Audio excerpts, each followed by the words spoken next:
32 yesterday. And the umpires tonight, Jerry Lane in his 21st year, will call the balls and strikes. Randazzo, Guccione, and Tiller on the bases, and we're underway.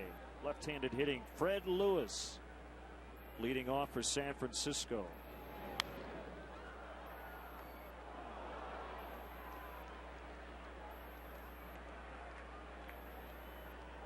"56 degrees and a wind out of the east at 8.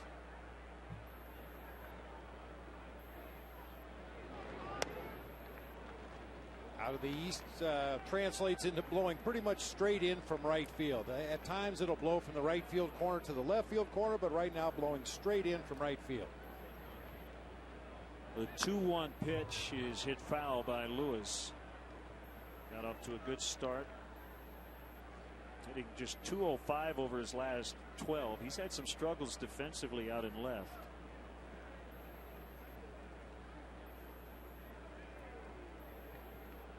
The Giants began the year 2-7. They've gone 10-4 since. They've won 5 consecutive series in the process. They scored a grand total of 5 runs in their 3 games against the Rockies over the weekend, but they won 2 of 3, including a 1-0 final yesterday in 10 innings. Bruce Bochy has been in the National League West for a long time.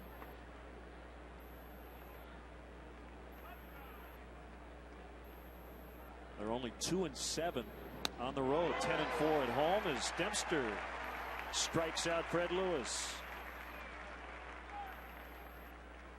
Rich Aurelia still coming up with big clutch hits. This was in the 10th inning yesterday. Ryan Dempster probably doesn't mind not having Rich Aurelia in the lineup for the Giants tonight. Aurelia was 9 for 25 lifetime against Demps. That's a .360 batting average. He was the hero yesterday. Edgar Renteria takes it upstairs. Ball 1. He was brought in to replace Omar Vizquel at short.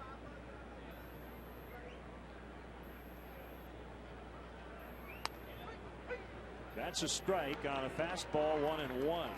2-year contract with a club option for 2011. 5-time All-Star, 2 Gold Gloves. He's won the Silver Slugger 3 times.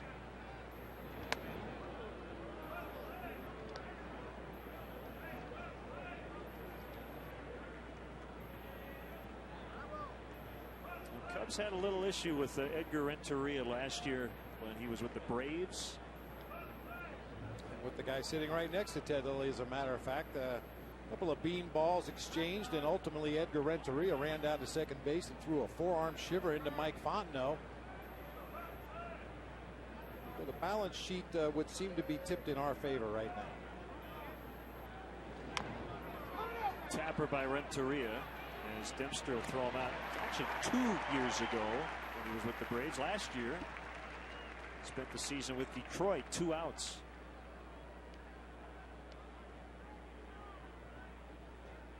You know, it seems so odd, Len, you mentioned it earlier, that this Giants team pitches pretty well. They play solid defense, but they just haven't been untracked offensively, and that throughout the history of this great game of ours was never the case with the San Francisco Giants team. They were seemingly built around powerful offenses. And coming into today's action, they ranked dead last in the National League in runs, in home runs, in RBIs, in walks, slugging percentage, next to the last in on-base percentage. Well, this guy can hit. At least he's shown that early on in his major league career. Pablo Sandoval, switch hitting third baseman / catcher. Big swing and a miss. 0-2.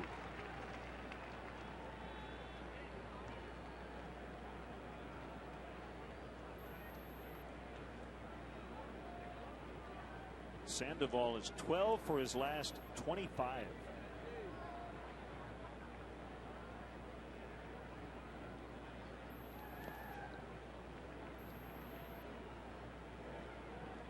Well, we're told that Sandoval has become a little more disciplined as the season has progressed. He is very much a free swinger, but in the midst of a 7-game hitting streak where he's hitting .480, I saw a couple of Giants games early in the season, and this guy swung at the thrown pitch. It didn't matter where it was. It didn't matter what it was.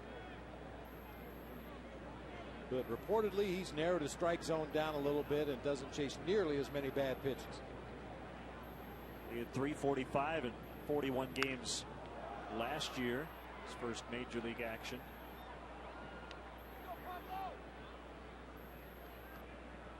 I guess if you had to compare his batting style to somebody in recent history, Randall Simon is a guy who jumps to mind that never saw a pitch he didn't like.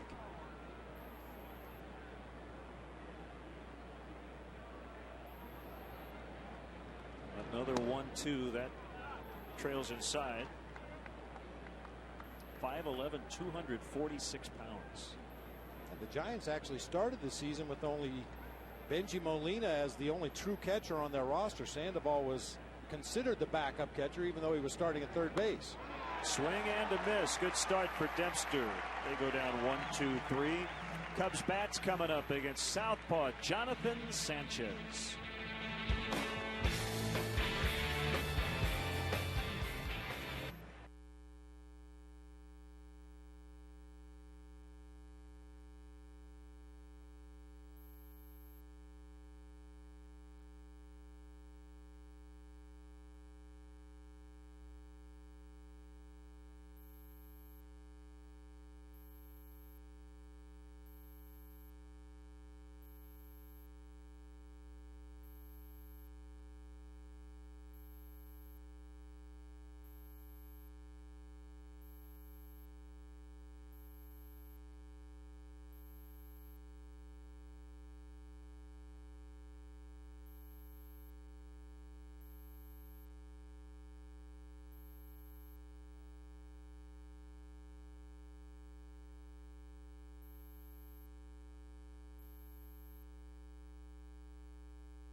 Ramos Ramirez back in the starting lineup for the first time since April 24th. Been dealing with the day-to-day calf injury. We did see him pinch hit earlier on this homestand.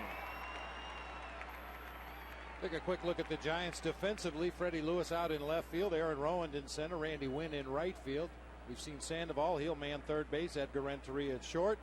Burris at second base. Ishikawa over at first base. Benji Molina doing the catching for left-hander Jonathan Sanchez.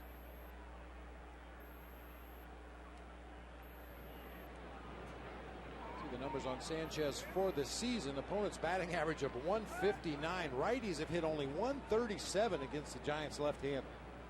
His first pitch is hit foul by Alfonso Soriano.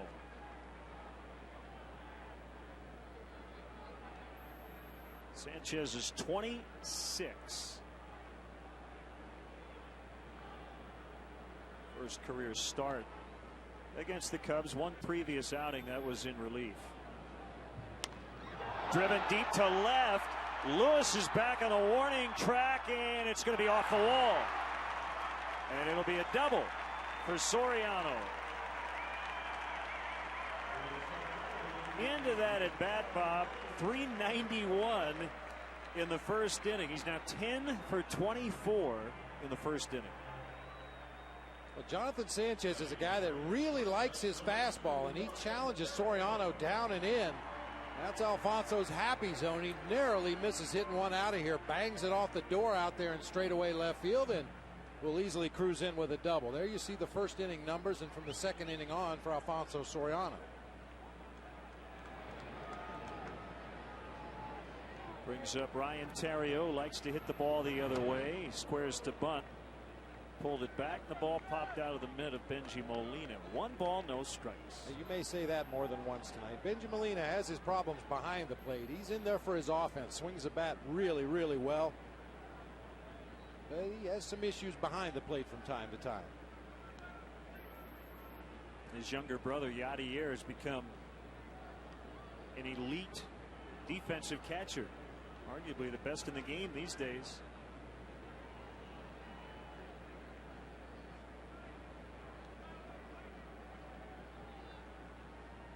The kick and the 1-0 pitch. A drive the other way for Terrio.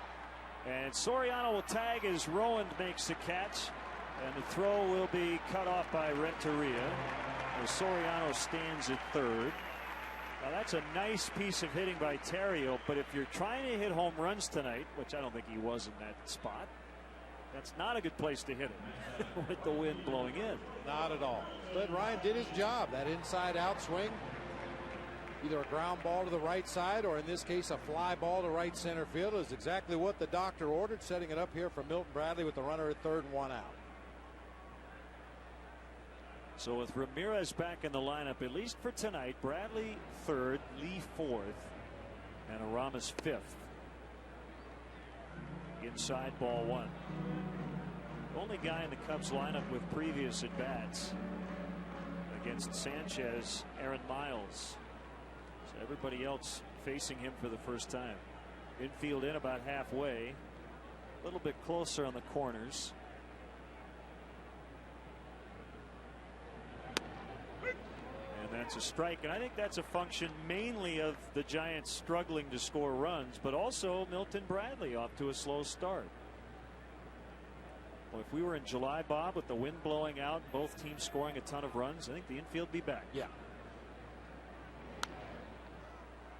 And you were talking about the lineup and the configuration for tonight. That figures to change drastically against the right-hander Tim Lincecum tomorrow. We'll see Fukudome back in there, possibly Micah Hoffpower someplace. But against the left-hander Sanchez tonight, a lot of righties in the lineup. I don't even know if the Giants unpack their bags. Drop them off at the hotel, play tonight. Quick night of sleep, play tomorrow, and off they go. That hit the foot of Bradley, I think the back foot, and he's on. It's not the worst result in the world for Sanchez, as it does set up a double play opportunity. And we call that pitch the back foot slider, but this takes it to an extreme. That ball hit Milton Bradley right on the right big toe. Oh my goodness. Anywhere but there. Oh. Well, that hurts clear up here. You've talked about that being the most painful body part when it gets hit by a baseball. Well, not only because of the impact and the pain that he felt when the ball hit him, but that thing, you're going to be able to feel your heartbeat in there tonight, Milton. Derek Lee with home runs in each of his last 2 games, including the big go-ahead grand slam yesterday.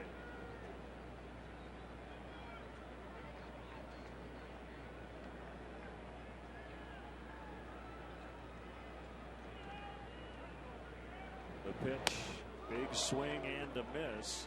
It's a tough matchup for the Cubs here tonight.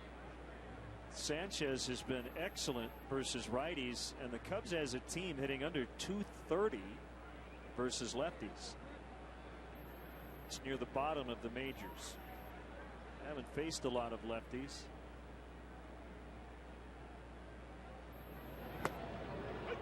One and two.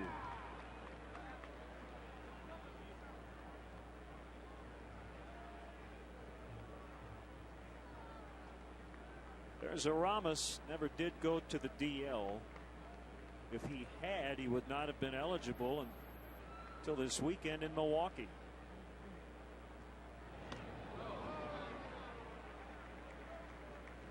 Two balls, 2 strikes. Not sure how that toe is feeling right now for Milton Bradley. Oh, I'm sure how it's feeling. It's not feeling good at all. But you can run on Jonathan Sanchez. At a very high leg kick. He will show a slide step, but not very often, and he doesn't like to pick to the bases. And I'm basing that on the scouting report I saw down in the Cubs coach's room earlier today. Of course, that could all change on a given night, but leading up to this start tonight, he hasn't attempted too many pickoffs. Fouled away to the right.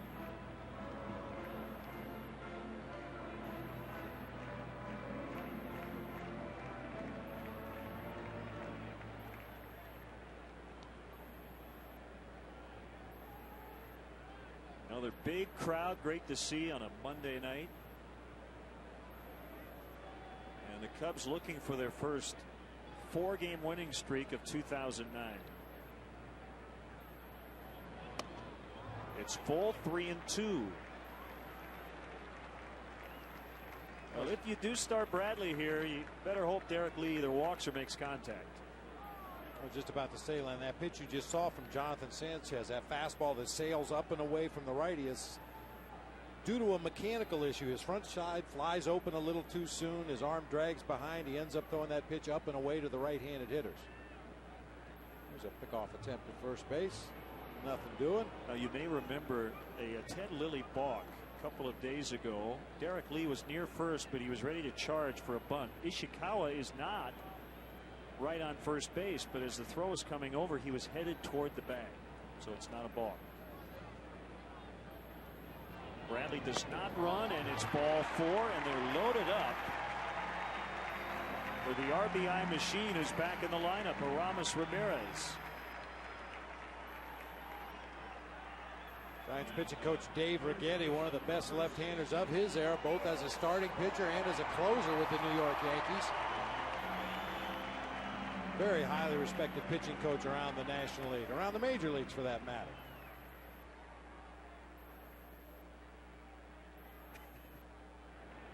She loves Aramis. Cubs already with 2 grand slams, go-ahead grand slams on the homestand. Terrio and Lee. And a pitch to Aramis, misses ball 1. He was hot when he got hurt, so hopefully he could pick it right back up. He did pinch hit on Friday and went 0 for 1.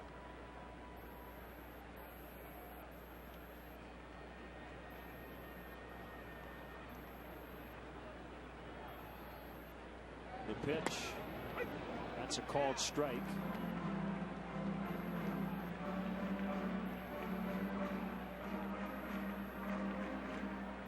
Great numbers in this situation throughout his career for Aramis Ramirez. I think that last pitch was a changeup, Len. We've had some discrepancy in the arsenal that Jonathan Sanchez will use in a ball game. We know he's got a great fastball. Has trouble locating it at times. He also throws a curveball. One report I saw said he threw a changeup. We talked to some people with the Giants, said he throws a splitter. As we watched him warm up down the right field line today, I definitely saw him throwing the split finger fastball, but I did not see him throwing any changeups. But that second pitch to Ramirez certainly looked like a changeup.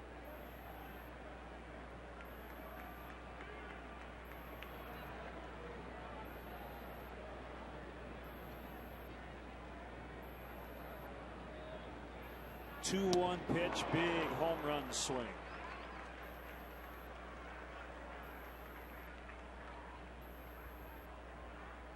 Ramirez trying to get on the grand slam train right here. Middle of the plate fastball just below the belt. Big swing. Head might have come off just a little bit. Now in the past we've seen Aramis in a similar situation shorten up his swing and try to go to the opposite field.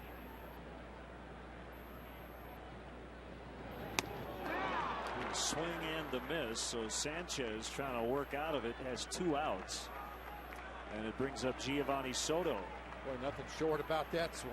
That was the same home run cut he took on the pitch before. He got a fastball right in the middle of the plate once again. And if you look at the numbers for Jonathan Sanchez, it would tell you that he doesn't give up a lot of hits. Part of that is due to the fact he's very erratic. He's not consistently in the strike zone, and the other part of it is he's got good stuff.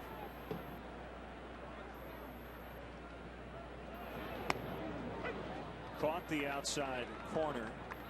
0-1. Good fastball. That was a pitcher's strike to start the at bat. Soto still trying to get it going. He is 4 for his last 11, however.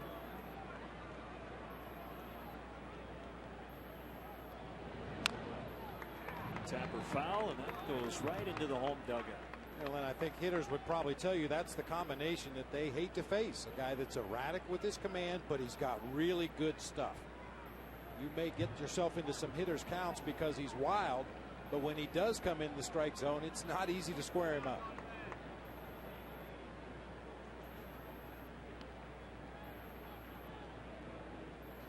His 0-2 pitch. Missed 1 and 2.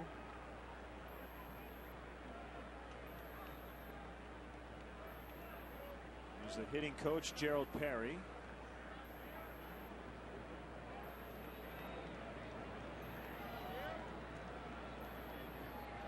The next one missed again. Cubs starting the night tied with the Cincinnati Reds at 13 and 11, 3.5 back of the St. Louis Cardinals, who are back home to face the Phillies. Cardinals are 10 and 3 at Busch Stadium. The Giants are in second as well. Over in the West, 4.5 behind the Dodgers. Giants at 12 and 11.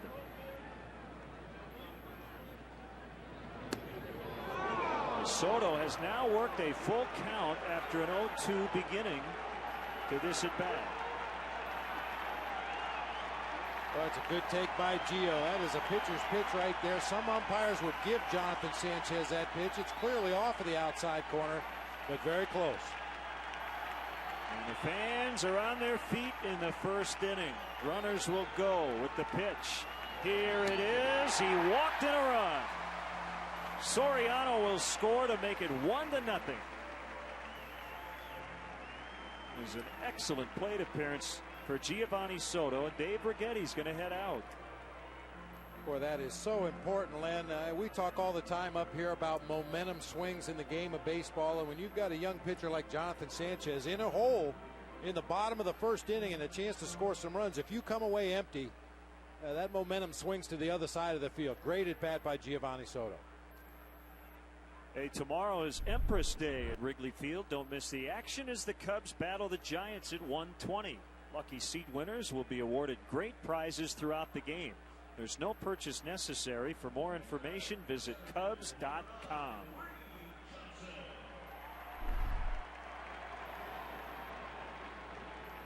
Now a chance to really break it open as Reed Johnson looks for his first RBI of the season. Base is still loaded, and the pitch is pulled over Mike Quaddy. That bounced over the third base coach.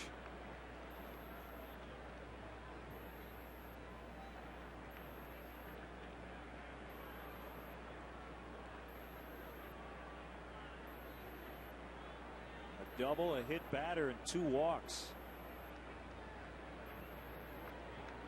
And the Cubs have the first run of the night.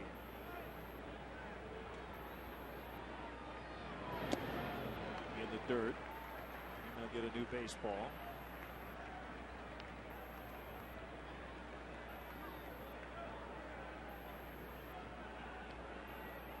Cubs will face one of the Giants' Cy Young Award winners in this series, Tim Lincecum, tomorrow. They will not see Barry Zito or Randy Johnson.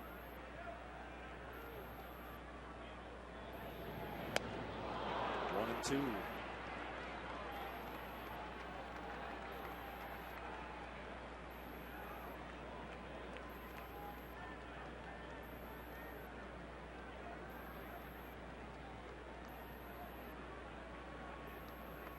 Barry Zito. That run the Cubs got, the first one Sanchez has allowed in over his last 13 innings.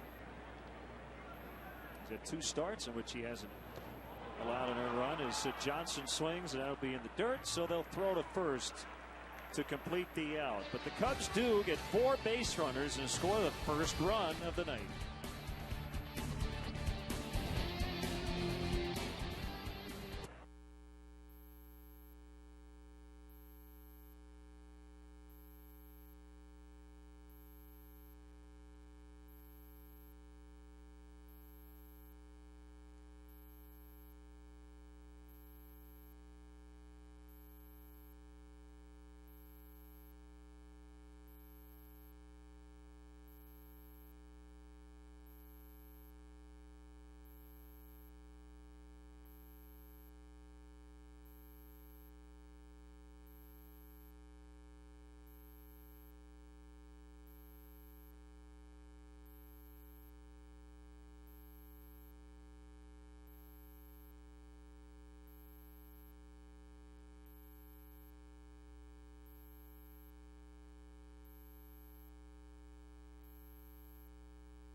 Reggie Molina leading off the Giants' second.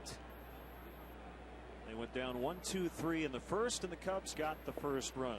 Cubs Vice President, General Manager Jim Hendry is in the booth with us as Molina will deposit one out into right center for the Giants' first base runner. Jim will say this right off the bat. We're not going to have you on every time you put somebody on the DL this year. But having said that, it is the first DL stint. So, you know, there have been some day-to-day things. And the Zambrano 2 to 3 weeks in the end, do you feel okay about that? I guess it could have been worse. It's the right thing to do. We've been very fortunate. A lot of people in baseball can't say they went the first month of the season and broke camp with nobody on the DL. And we've had a few nagging injuries with Aramis and Milton. But overall, in the big scheme of things, we don't have a lot to complain about. This situation with Z is what our doctors told me was a grade 2 strain of his hamstring, right hamstring, and it's going to take 2.5 weeks probably. He's a big guy, big strong guy, and he'll come back quickly, but it's the right thing to do. You take a chance with a hamstring and you can pull it worse, you can tear it away from the bone, and you've got a big problem on our hands. And obviously Z didn't want to go on the DL, but it was really a no-brainer for us.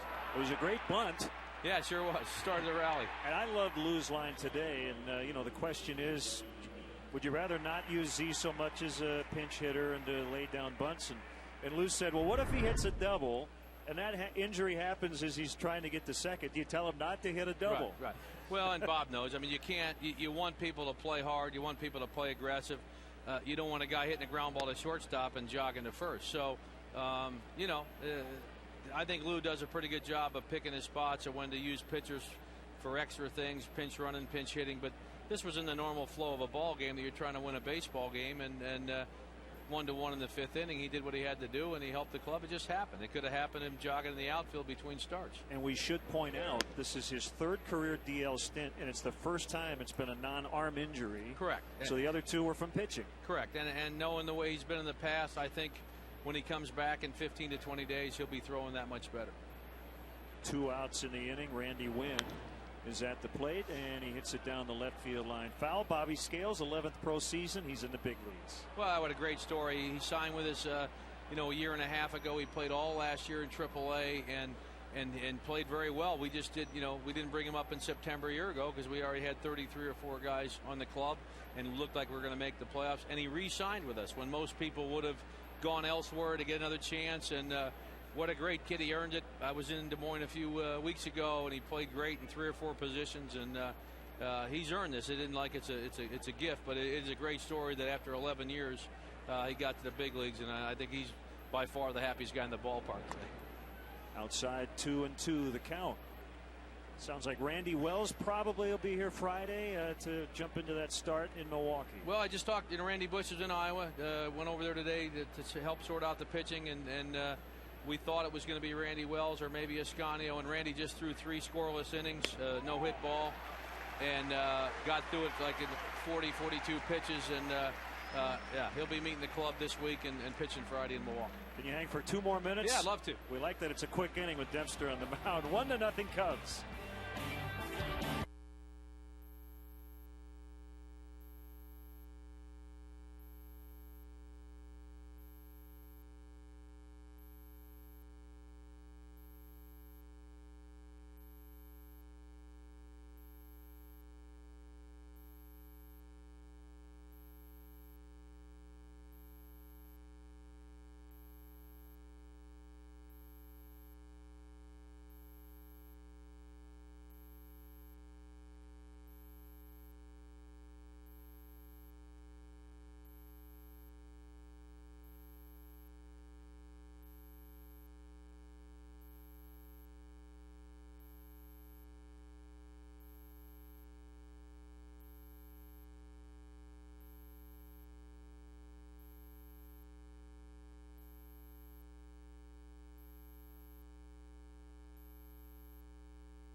in the second. We're with Jim Hendry. Jim, I wanted to ask you about the Greg Maddux and Fergie Jenkins 31 retirement ceremony yesterday. You were on the field, and just a great day. The weather cooperated. It was fun. Just a tremendous day. I mean, everybody really did a great job preparing for it, but to have the two of them out there and have the numbers go up was tremendous. I didn't know Fergie as well as Greg. Aaron Miles on his way to second. Leadoff double. Yeah, it's good to see. I got to know Greg very well, obviously, the last 6 or 7 years, and one of the greatest guys you'll ever meet in this game, on and off the field. And you know, he was really genuinely so appreciative yesterday, and almost got choked up, which was not the Greg Maddux that we usually see. But what a first-class guy, and I think he was very surprised that this kind of thing happened so early after he retired. But he was very appreciative, very felt great about it, and a wonderful guy. And he could do any job in his game when he wants to come back and work. He could do whatever he wants. And it was a good warm-up for his speech at Cooperstown. You know, he's got to start getting used to that. Yeah, I hope I'm there for that one. It's obviously going to happen 5 years from now, and you're right. He's a special guy, one of a kind. Ryan Dempster trying to lay down a bunt, led the majors in this department last year. Runner at second with nobody out, and the Cubs lead 1-0.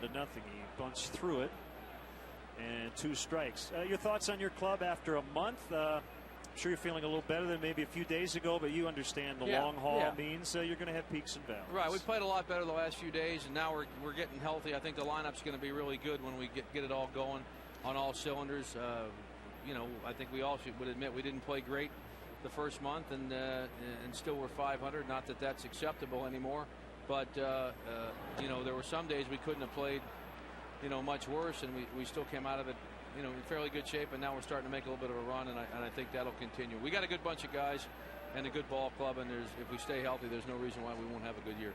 Bob and I talk about track record all the time, and you certainly want guys, all of them, to have career years if they can, but I mean, Giovanni Soto 158, Aaron Miles, who just doubled, 185, Bradley 116. I mean, this is going to turn, and one of these guys is going to go 15 for 30 here real soon. Right. Yeah.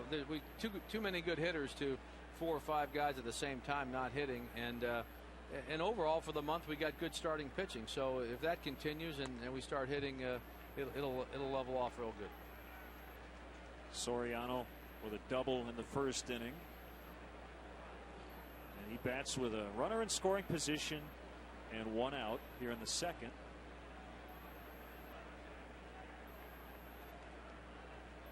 We had a note, Jim, he's now 10 for 24 in the first inning. Yeah, I think he's doing quite fine in that leadoff spot. And the other one that I like, 6 of his 7 home runs have given the Cubs a lead. Yeah, he's a terrific player, and as we've gotten to know him now over the years, this guy wants to win every day. He's not happy when he hits a home run and we lose. I can promise you that. He's a team guy. Misunderstood, I think, at times earlier in his career here, and I think he's proven to people that winning here is the most important. Well, I thought his comments last week when the team was struggling in Arizona were very nice to see from a veteran. Yeah. He said, look, I noticed a difference. We need to pick it up a little bit. Yeah, and he's well respected in that clubhouse too, and very good to the younger players. The 2-0 pitch from Sanchez, a ground ball to short. Miles is going to end up at third, but Renteria throws out Soriano. Last question, Kosuke Fukudome. You have to be really happy with what he's done, not only offensively, but going back and forth from right to center. Well, he's really a good player, and obviously we were all miffed at how the season ended last year with him. There weren't many people that gave him a chance to come back and play like this over the winter. Proud guy, been a real good player in Japan for years, swinging the bat well. He's as good a right fielder as you'll find in the game. Probably not quite as good in center, but still, very, very good. And, certainly saved the ball game for us yesterday, but hitting over 300 this early, and even his outs have been very, good at bat. So I think he's going to have a real good year. Ryan Theriot drives that ball deep and gone. Oh, boy. How about that? He's got to crack a smile at some point here around the bases. Wow. That's his third one on the homestand. Unbelievable. The boys will be hearing about that in the locker room. He has really been driving the ball here lately. You know, it's probably not fair to say this about the riot at this point, but it wasn't that long ago that Jim Fry told Ryan Sandberg, you should be hitting for a little more power. Go up there and try to drive the ball. Yeah, and I tell you what, Ryan's really, he's playing great and he used the whole ballpark, but it's something to see here the last 3 days, I'll tell you. I'll tell you that. Bob, I got to tell you, I would love hanging around Jim, but especially when this happens. Because you get into it, Jim. You're into every game. Yeah, well, he's a great story in itself. It wasn't an easy battle for him to get to the big leagues and overcame a lot of adversity. And those guys from LSU, they know how to play when they got out of there with Skip Bertman. Same with the LSU kids that play for Paul Maneri. But these guys know how to play, and this guy knew how to tough it out to get here and grind his way in there. And nobody gave him a chance to be our starting shortstop here 2 or 3 years ago. 1-2 on Bradley. And just for those of you who keep track at home, our Southwest Airlines, how far did it fly? 372 feet. The Riots hit over 1,000 feet of home runs on this homestand. That's terrific. Ryan Dempster likes that. Now with a 3-0 lead is Rowan coming in, and he dropped it. Ball died maybe in the wind a little bit. Yeah, a little tough read there, the way it came off the bat. So the inning is still alive for Derek Lee. Well, we talk about it all the time, Len. When a power hitter takes a full swing at the plate and either gets jammed or hits it off the end of the bat, invariably that center fielder gets fooled a little bit, and then you combine that with the wind blowing in, and Rowan on a dead sprint just can't make the play. They've given him a hit as Rowan had a shot at it, but had a long way to run. It brings up Lee, who walked his first time. How hard is it for you sometimes to sit and watch these games? I know you like the pace a little bit. You've sat next to me many a time. That's an easy answer. Bob talks about Lou. There's not a ton of room to pace in the home dugout here, but it's not easy, is it? Sometimes. No, it's well, you have so much invested in. Yeah, this. well, it's so much of your life is just whether you won that day or you lost, and you stayed healthy. So I don't think anybody would be any different, in this job. I've never figured out that even keel 162 game thing, but you just have to be yourself. Unfortunately, that's not always good for me. Well, Jim, if you need any help learning that even keel, talk to Sano. Yeah. Sano, Lou, nobody really cares enough around here. But it's probably why you need a little cooling off period after the game, like Lou does, right? I mean, you're not going to make trades during the game. Oh no, and that's why I tell you it's very hard to do that post game in the interview room. It's really hard to do, and I think any of us that had to do that 5 or 10 minutes after a tough loss, late inning loss, boy, it'd be hard to gather yourself. And I'm sure on the way home you think, boy, I wish I had a redo on that one. It's tough to do. Well, I think I can speak for all the media in Chicago. You're so open with everybody, and you meet with the writers and people from radio and TV every single day, and you try to be as open as you can about what's going on, and I think everybody appreciates it over in the press box here. Well, thank you. And Lou always gives us something to talk about. Yeah, he's a beauty. I think he's great. 2-2 on Derek Lee. Bradley at first. Ryan Theriot with another home run. A 2-run shot. And a full count on Lee.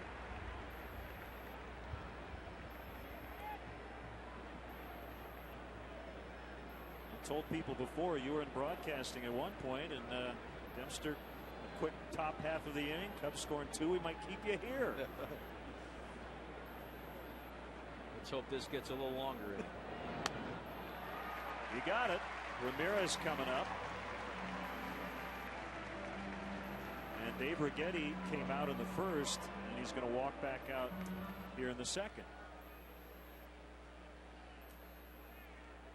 Talk to Jonathan Sanchez. See the pitch count getting up there for Jonathan.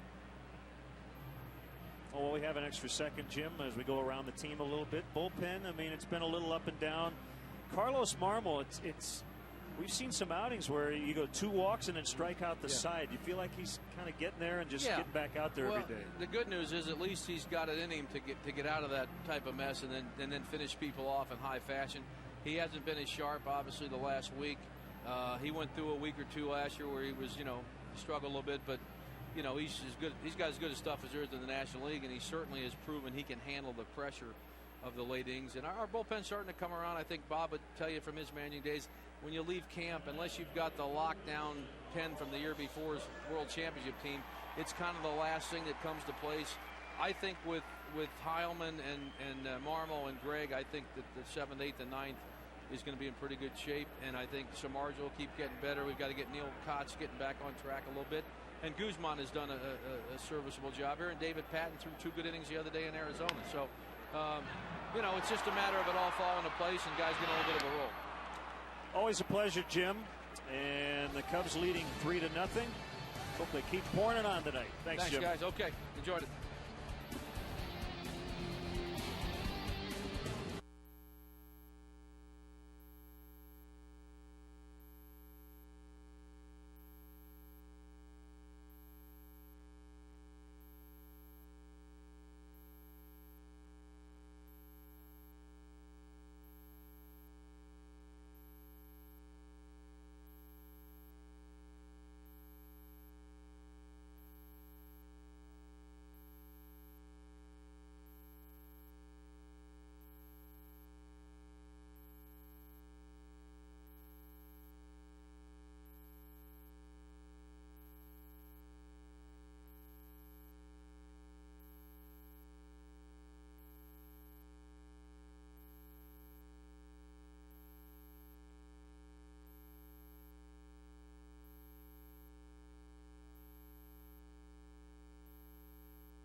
One ball, no strikes the count. And Travis Ishikawa, Ryan Theriot supplying a lot of power on this homestand. 3 home runs, the latest giving the Cubs a 3-0 lead. Jim, when Jim was in the booth, Lynn, I alluded to Ryne Sandberg, and very early in his career here with the Cubs, Jim Fry said, "Hey, you're not a singles hitter.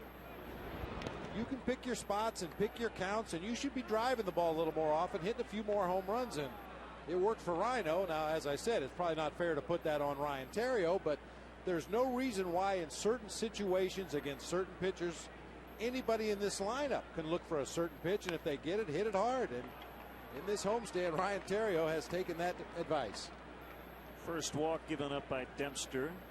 Cubs fans, don't forget to visit the WGN Sports Game Zone at WGNTV.com. Brought to you by The Great Escape for up-to-the-minute stats and info designed to give you everything you need to know during the game. The WGN Sports Game Zone is available for every Cubs game. It's brought to you by The Great Escape. Pools, patio sets, play sets, hot tubs, and more. Manuel Burris looks at strike one. He's playing second base. And a real struggle for Burris from this side of the plate. 8 for 55 left-handed.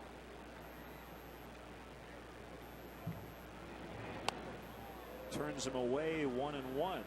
Yeah, if you're a switch hitter, you would much prefer to struggle from the right side of the plate because you're going to see a lot more right-handed pitchers. You're going to have a lot more at-bats as a left-handed hitter. So if you had to choose one side or the other to struggle from, you'd prefer it to be the right side.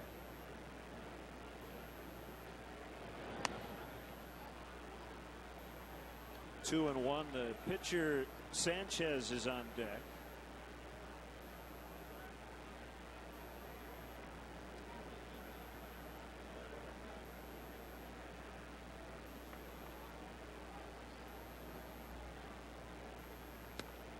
Swung on and missed.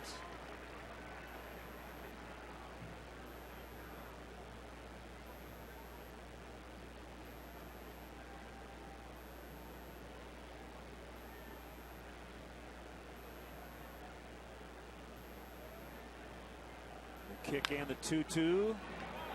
5-4. That's it. Burris runs extremely fast.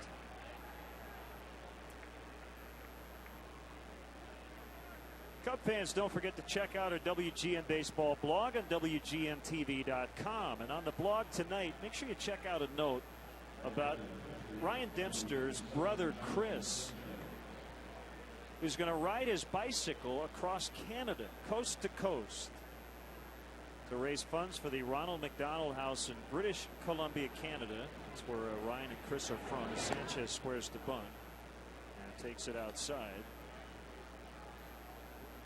The Ronald McDonald House, a nonprofit organization. They assist children with life-threatening diseases. This is the course. 4,150 miles in under 3 months. So if you'd like to make a donation, go to crossingcanadaforkids.com. I guess Chris was training to be a firefighter, and he's going to take the summer to ride his bicycle across Canada for a great cause. They're going to try to raise $100,000. It's over 51 miles a day. Ooh. And I wasn't great at geography, but I don't think Canada is flat. I think he's going to have to go up and down some hills there, especially at the beginning, or rather the finish of the trip when he gets out closer to British Columbia. Yeah, Alberta and British Columbia. To the Canadian Rockies, big swing and a miss. 1-2 on Sanchez. I think that's where the Canadian Rockies are, right? Canada? If not, they're going to have to redo a lot of maps.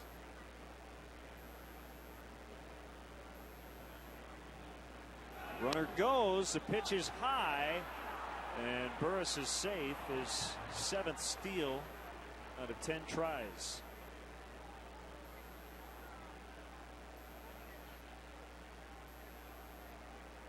You mentioned it just a moment ago. Burris can fly.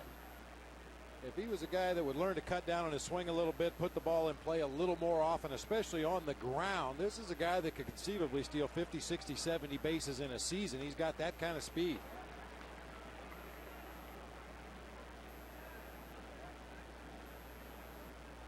And coming into play tonight, the Giants ranked 4th in the National League in stolen bases. They do have some good speed. Randy Wynn is a guy that can steal some bases for you. Believe it or not, Pablo Sandoval, the third baseman's got a couple of stolen bases in the early going this year.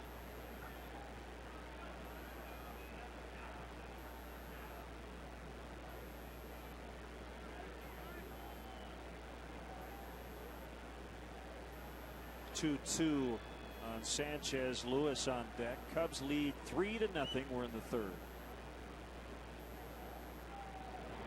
Swing and a miss. I have a hypothetical question for you. Would you rather have a team that scored a bunch of runs and couldn't pitch, or a team that was just lights out with its pitching staff and really struggled to score, like the Giants, for instance? Give me the pitching. I'd like to think if you can keep the other team from scoring, you can find a way to scratch out a run or 2 or 3 if necessary.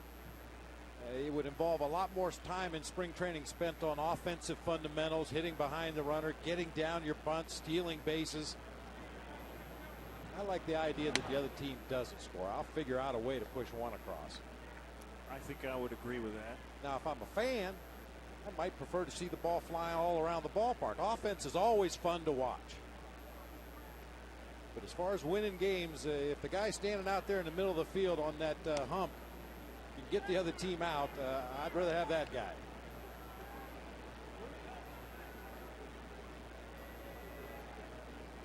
Two 0 on Lewis. Ryan struggled a little bit here with the strike zone in this inning. He walked the leadoff man, Ishikawa.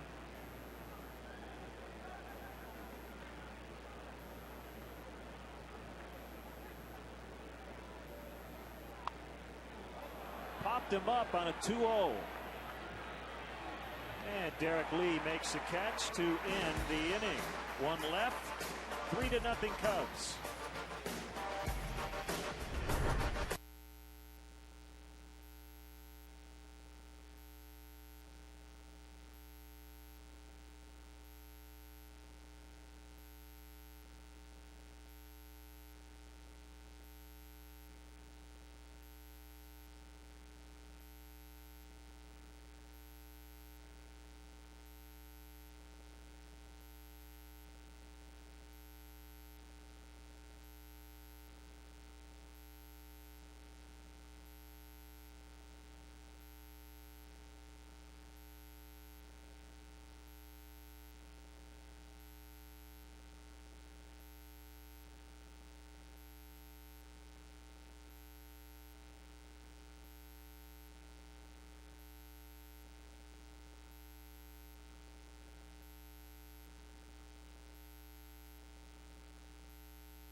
First 4-game winning streak of the season. Ryan Terrio's already tied his career high in home runs for a single season, 3. Everything else is gravy. 2-run blast in the second.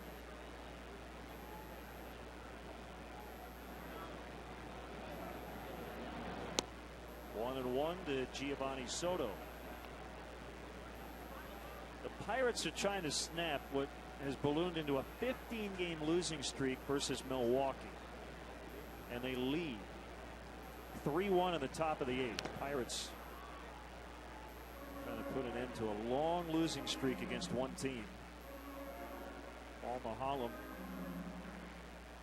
is out, but he gave up 1 run in 7 1/3. Outdueling Giovanni Gallardo to this point.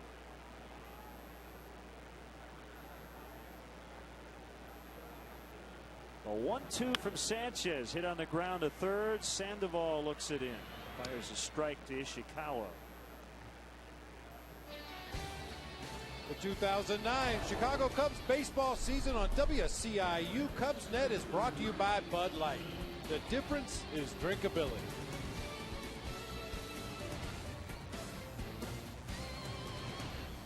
Nice night.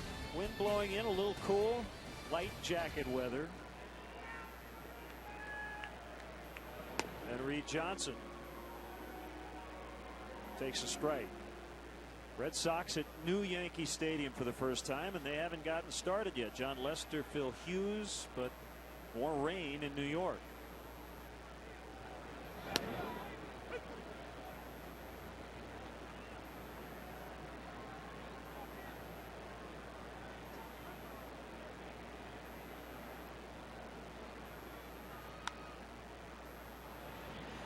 Burris picks it up, short toss.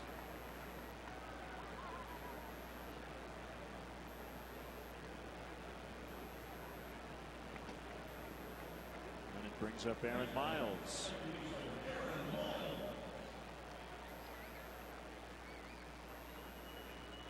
Across the street. Sheffield.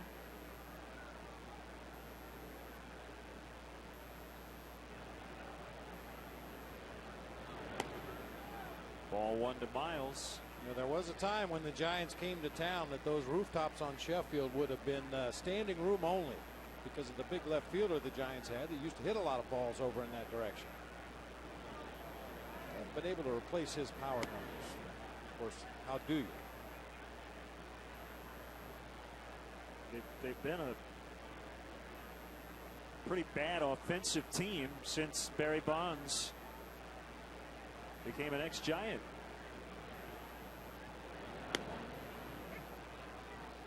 And I seem to recall right at the end they didn't really have a lot going offensively other than Bonds, who didn't play every day. Swing and a miss, 2-2. You ever been to Pittsburgh, California? That's where Aaron Miles was born. I've never been there. I'm no H. Familiar with it, yeah. B-U-R-G. Yep. Northern California. 3-2.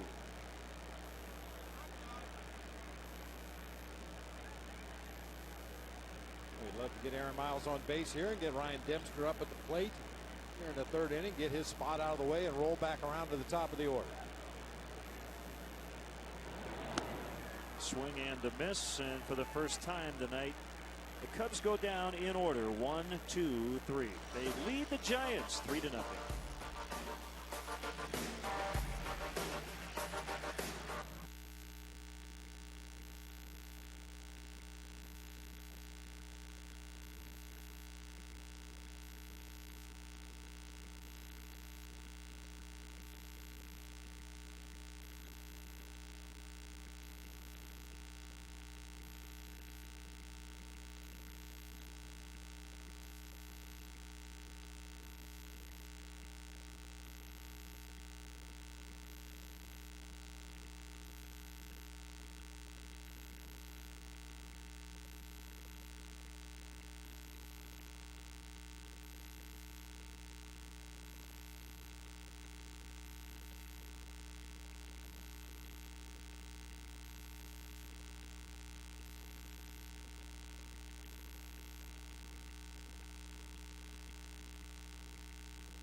Grabbed his hair, yeah.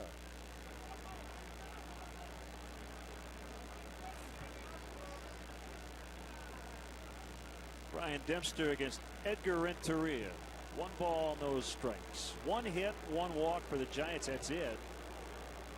Cubs getting another home run from Ryan Theriot. Before that, a bases loaded walk to Giovanni Soto in the first.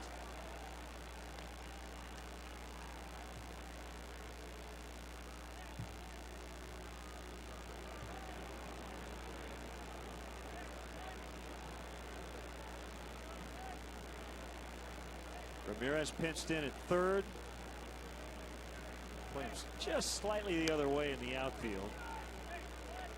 Slider strike to make it 1-2.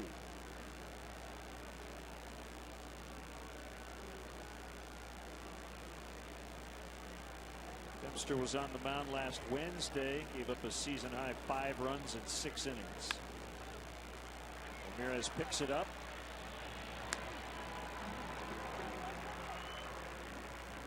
Meet the Team, Have a Ball, presented by Bank of America, is next Wednesday, May 13th at 2:30. Collect autographs on an authentic MLB baseball from the 2009 Cubs players and coaches in attendance. Limited tickets are available for $300 each. Proceeds benefit Cubs designated charities. To purchase tickets, call 773-404-CUBS. Switch hitting Sandoval way out in front.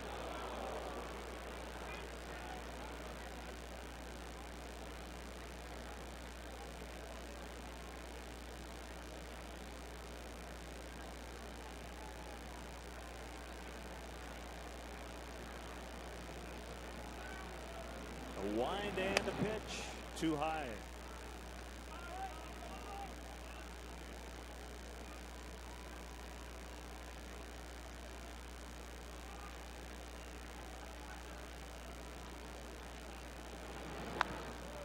Pulled down the right field line. Fair ball.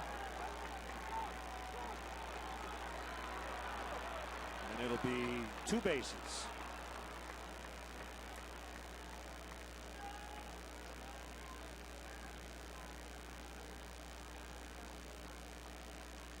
Eight-game hitting streak. Sorry, Bob. Cubs sitting on a 3-0 lead in this ball game, but I have to believe if you had Sandoval at the plate and he had an opportunity to give his team the lead or tie up a ball game, you don't have to throw him a strike. He's going to throw. He's going to swing at whatever you throw up there at the plate. No reason to give him a strike, and he's still going to chase. With the 3-run lead, you want to try to establish what it is he hits well, what he doesn't hit. Try to probe around the corners of that strike zone, and I think the Giants are going to the Giants. The Cubs are going to find out that they do not have to throw Sandoval a strike. He'll do you a favor. He'll swing at a lot of bad pitches.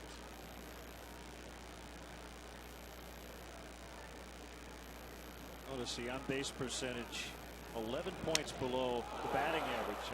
It's not a misprint, and it's dropped by Terrio, but he still has time as Molina does not run well. 2 outs in the inning. Now, sac flies count against your on-base percentage, and Molina has 3 of them, and he hasn't walked this year. Well, you never like to drop a ground ball, but if you're going to, do it when Benji Molina's running. He's a good hitter. Not much speed. If he could run it all, he'd be a guy that might hit 330, 340 over the course of a 162-game season, because he does put the ball in play and he does have a tendency to find holes. Molina had 95 RBIs last year. Slow start for Aaron Rowan. 236. 0 for his last 12. One of the more unique batting stances in all of baseball. I don't think you would ever teach anybody to do this. Has his toes pointed in opposite directions, like he's sitting in a chair up there.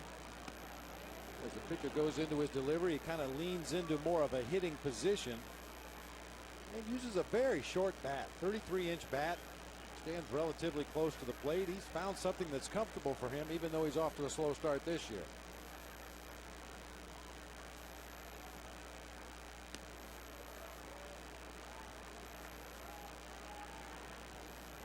He's a guy I've circled in this series, a little nervous about from the Cubs' perspective, because he's been very quiet lately. 1 extra base hit in his last 48 at bats. You know, Aaron Rowan can do some damage.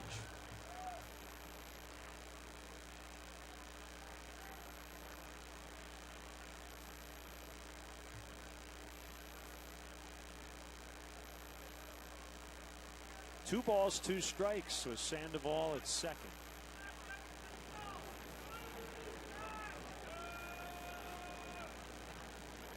The pitch. Bradley coming over. He won't get there. Neither will Derek Lee, as everybody scatters in the Giants bullpen.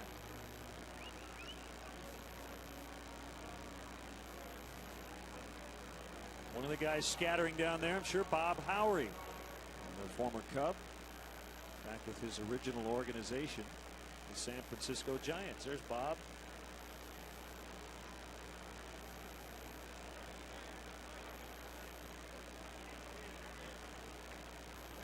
I was watching him pitch the other night.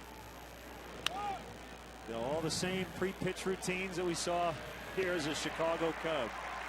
As Theriot throws out Rowan. Still 3-0 Cubs.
Cubs 3, Giants nothing. Called strike. Pitcher Ryan Dempster.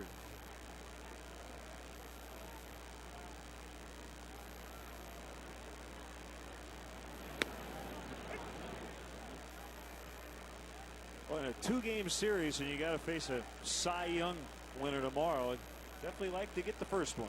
Game 1 of any series is always important, especially in a 2-game series, as you said, where the guy you're facing game number 2 took home all the hardware last year.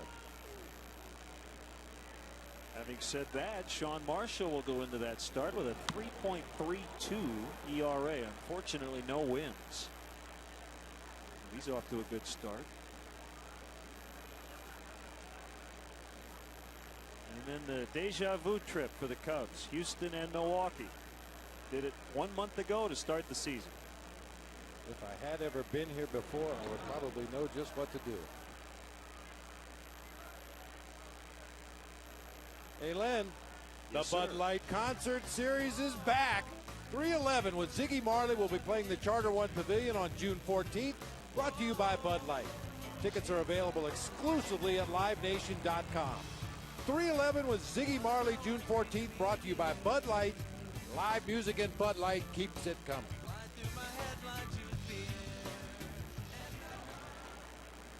I mean, summer's right around the corner, doesn't it? Yes, indeed. A swinging strike on Alfonso Soriano.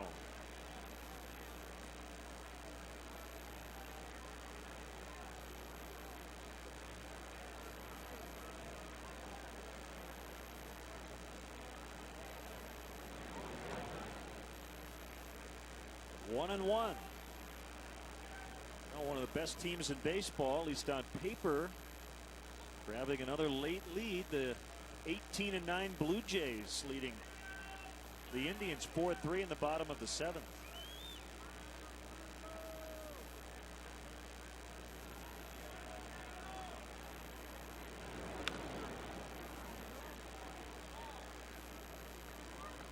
In terms of who the best team is right now,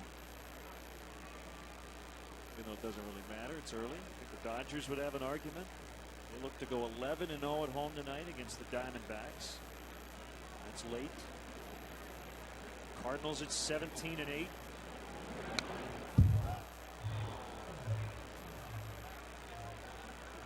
AL Central looks like it's upside down right now.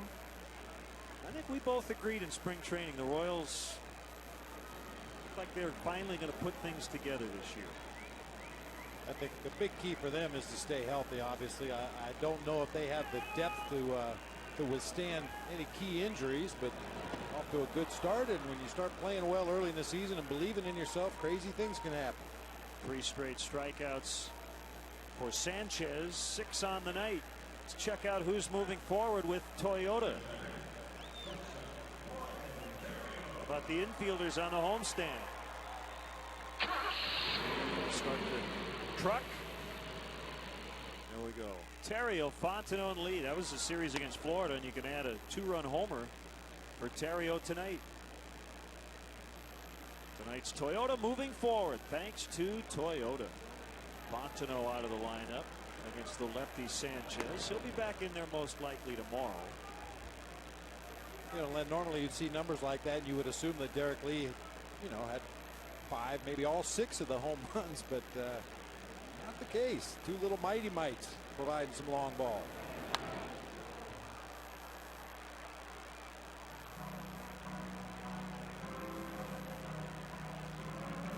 Zach Greinke's doing it again tonight. He's given him 1 hit to the White Sox through 4. Royals lead 3-0.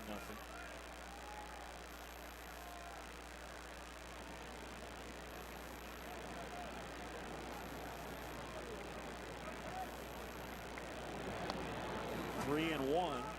Ontario with Bradley on deck.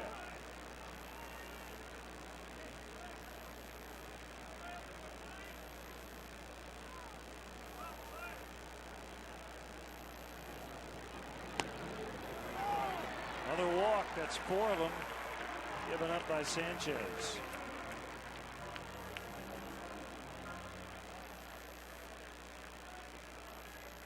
What happens when you start hitting home runs? They pitch around you.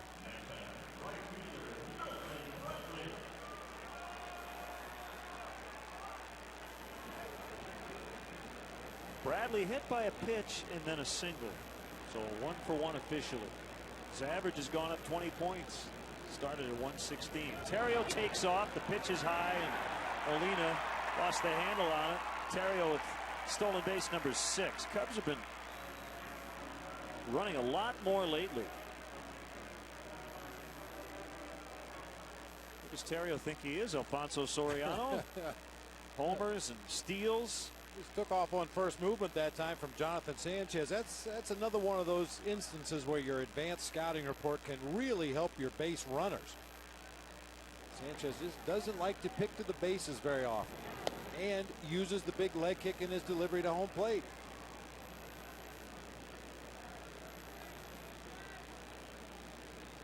Seems a little frustrated right now. He's from Puerto Rico.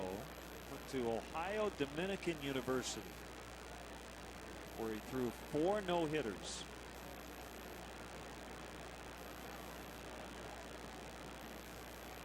.6'2", 189 pounds.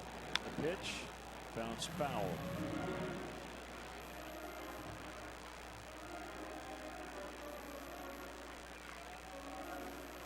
Some Giants fans, some Barry Bonds fans in the ballpark. Cubs and Giants have been battling since 1883.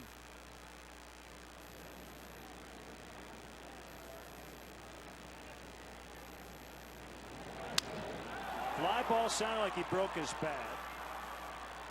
As Fred Lewis will make the grab, and that's the inning. 2-out walk, a stolen base, no runs. Cubs 3, Giants nothing after 4.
1 ball, no strikes. A pitch. Tapper. Dempster off the mound quickly. Little bobble. And the throw almost handcuffed Lee. I don't think you'll show the video of that in the manual, but they got the out. No pictures, just numbers. A little bobble by Dempster, and then kind of a sidearm toss on to Derek Lee. He had trouble handling the pitch from Dempster. Tried to sneak out of the glove right there, but he grabs it deep in the palm. Derek Lee able to make the play on the other end.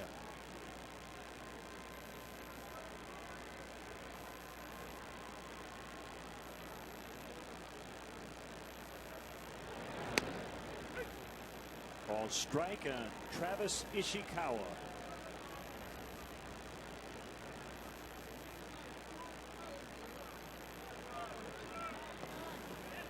Did he go? Nope. Chris Tillard made the call from third. So far this year, Travis Ishikawa is another one of the guys in the Giants lineup that you don't necessarily have to throw strikes to get him out. He did walk in his last at bat. That was only his 3rd of the season against 19 strikeouts.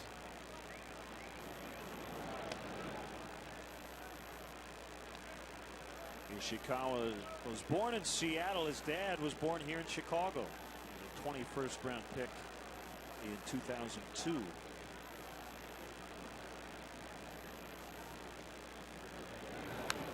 Drive home yesterday, I caught a little of the Giants game on satellite radio, and Dave Fleming calling the game with JT Snow, the Giants first baseman. He was pretty good defensively. Oh yeah, he could pick it. Probably the best defensive play he made was saving Darren Baker from a collision at home plate. Into the right field corner, off the sidewall, so it's foul. Darren was 4? Yeah, he was 4. Just a youngster, bat boy. 2002. Yeah. Ran up to home plate a little bit prematurely to grab a bat. The play was still going on. Runners were coming around the plate, and JT Snow stepped on home plate, grabbed Darren by the back of his jersey, and pulled him out of the way as the other runners followed JT Snow. Darren was actually 3 during that World Series.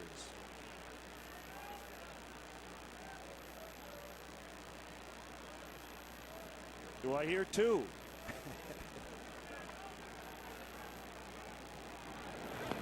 As the decades go by, Darren gets older. Yeah, I was a bat boy when I was 6 months. Had to crawl out to home plate to get the bat.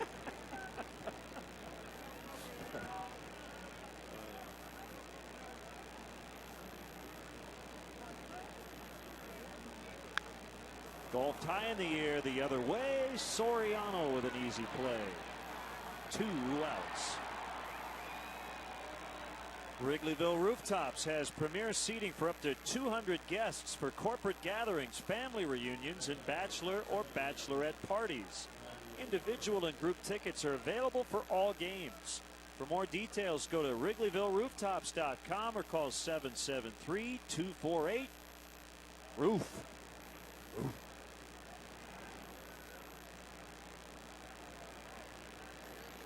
2 outs, nobody on. It's Burris showing bunt, taking ball 1.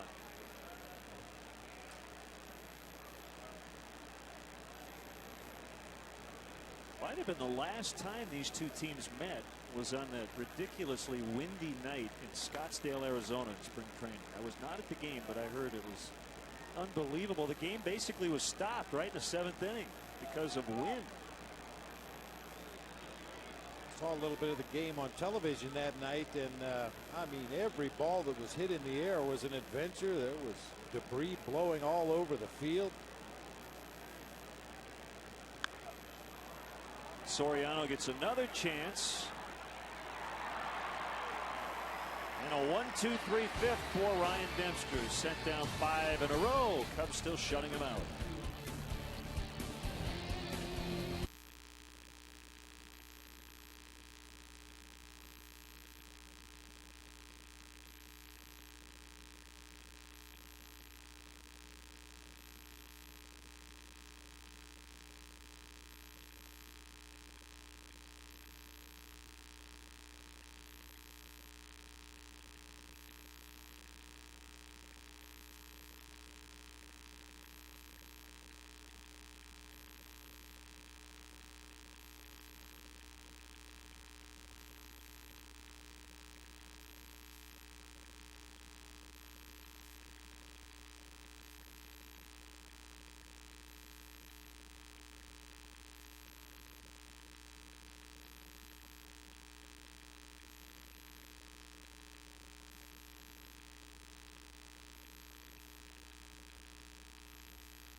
Before the ball game started, Alfonso Soriano and his friends out in the left field bleachers have developed a routine of their own. You may remember Andre Dawson and the fans bowing to him, and Soriano and his fans out in left field have their own routine this year. That's tonight's Have a Ball, thanks to the Illinois Lottery. Cubs have had a lot of base runners tonight, taking 4 walks and a hit batter, 4 hits, including a 2-run homer by Ryan Theriot.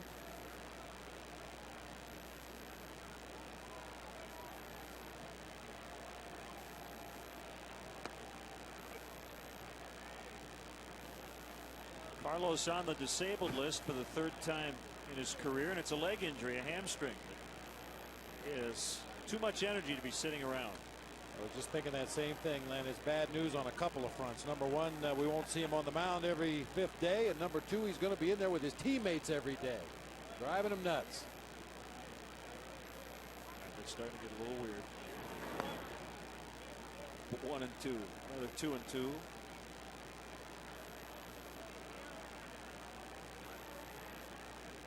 Lou is telling Ryan Theriot to drive the ball a little bit more, and he has.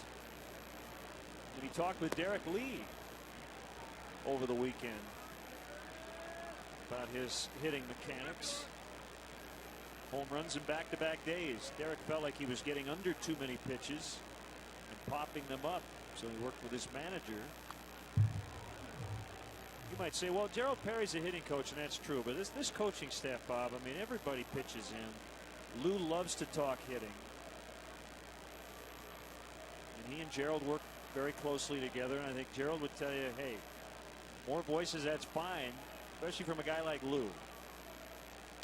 Well, the bottom line is they're all working toward the same goal, and sometimes the more sets of eyes and the more experience you can use, the better your chances of winning ball games or helping guys snap out of a slump. I don't think Gerald would be offended in the least by Lou providing some helpful tips. I think Lou picks his spots too. He lets his coaches coach as Lee draws his 3rd walk tonight.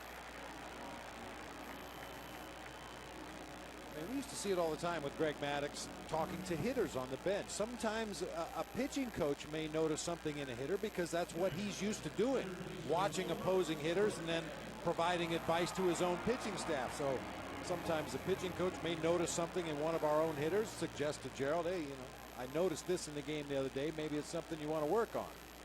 And vice versa. Gerald may notice something on one of our pitchers. We've seen that pitch a lot tonight, haven't we? Talked about the little mechanical issue for Sanchez. Especially to the right-handed hitters. I noticed that on his charts from his last start. A lot of fastballs up and away. Not only in the strike zone up and away, but out of the strike zone up and away to those right-handed hitters. Justin Miller getting ready quickly in their bullpen.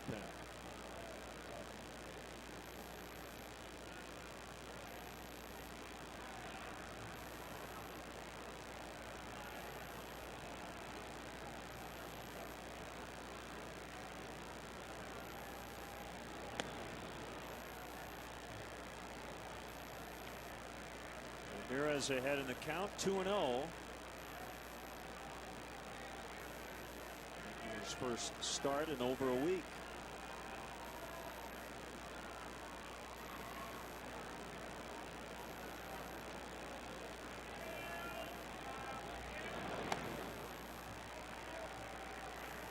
Three balls, no strikes.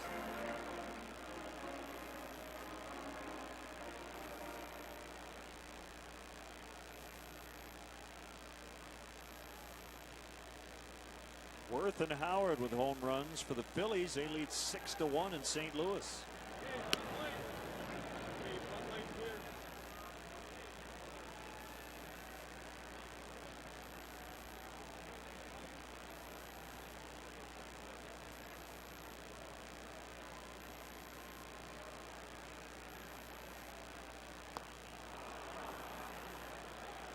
It's full 3-2. And that normally would have been a run count. Lou likes to start that runner on those 3-1 counts, especially when you have a contact hitter at the plate. But because Ramirez has been on the shelf for a while, I think he's going to play it a little more cautiously until he makes sure that Aramis will put that ball in play. swinging at good pitches and taking the bad ones. Lee runs on this one, and it missed badly. Up and away. Ball 4. That's 6 walks. And Sanchez is nearing the end of his night.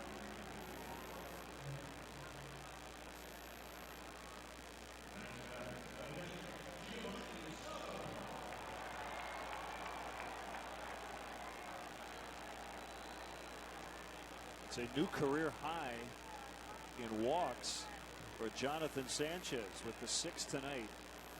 As Dave Righetti is back out for I think at least the 3rd time in this ball game. Plan your next corporate function or family gathering in the comfort of the Wrigley Field Mezzanine Suites, presented by New Bean Investments. Suites are available now for games during the season. Be sure to ask about the April and May incentives. To book your suite or for more information, visit Cubs.com/suites or call 773-404-CUBS.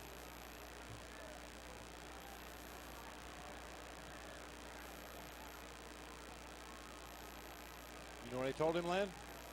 Throw strikes. Stop walking, guys. We told you at the top of the show, Jonathan Sanchez just doesn't get hit very hard. I mean, he did give up the home run to Ryan Theriot and a couple of doubles in this ball game, but when he's in the strike zone, it's tough to make solid contact against him. But because of his erratic control, he will put himself in some of these tough situations. Foul pop by Soto, out of play. Bases loaded, walk in the first, to ground out to third in the 3rd.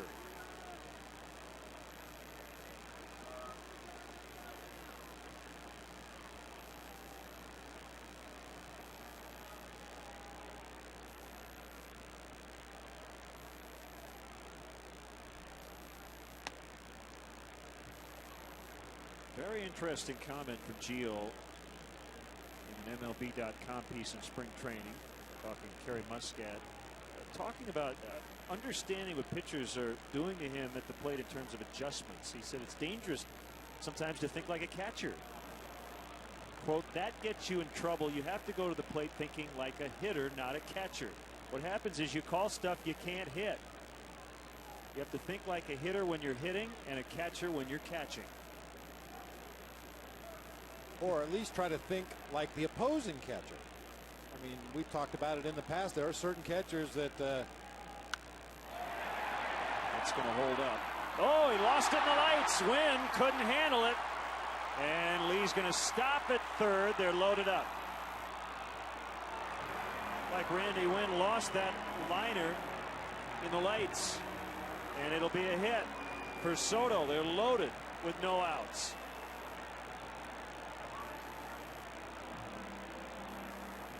That line drive, it just stayed right there in the lights. Ball never really got very high in the air. Wynn right there completely lost it, jumped out of the way, just tried to make a backhand stop of that ball. And now we're going to have a pitching change. Looks like a double switch as Bruce Bochy heads to home plate umpire Jerry Lane. Eugenio Velez will come in along with Justin Miller. Bases full of Cubs. They lead 3-0. No outs in the 5th.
right-hander Justin Miller will take over on the mound. He's in a bit of a bind. Bases loaded, no outs. Infield will come in.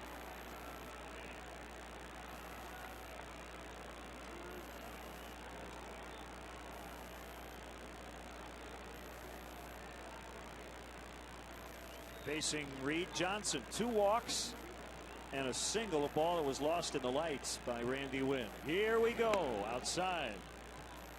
Now, some fans may remember earlier this season, Joe Martinez, a pitcher for the Giants, was hit by a line drive off the bat of Mike Cameron in the head, went on the disabled list, and Miller was a young man that came up from AAA Fresno to take his place on the roster.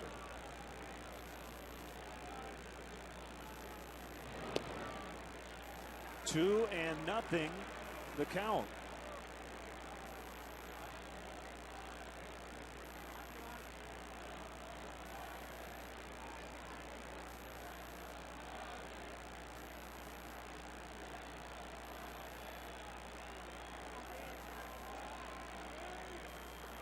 Reed looking for his pitch in this spot. Lee's going to tag. And it'll end up being a sac fly. The first RBI of the year for Reed Johnson comes on a sacrifice fly.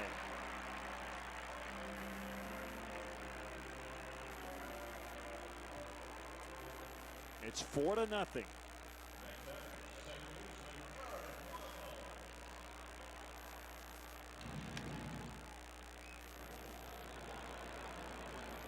Justin Miller has a bunch of tattoos which you can't see because he has the long sleeves on. 5 years ago, Major League Baseball told him he had to wear a long sleeve shirt under his jersey to cover up those tattoos. They were deemed distracting to hitters. It'll be caught by Ishikawa, infield fly rule. Well, what you don't know is he had 3 baseballs tattooed on the inside of his right forearm. So when he was delivering the pitch, not sure which one was coming. Yeah. A bad idea. Something to think about.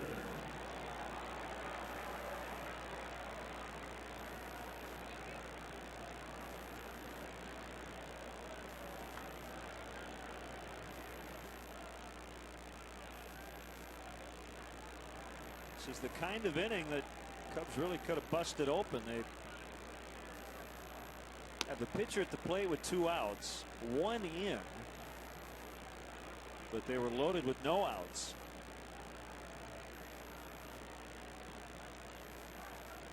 Ryan still searching for that first hit of the year.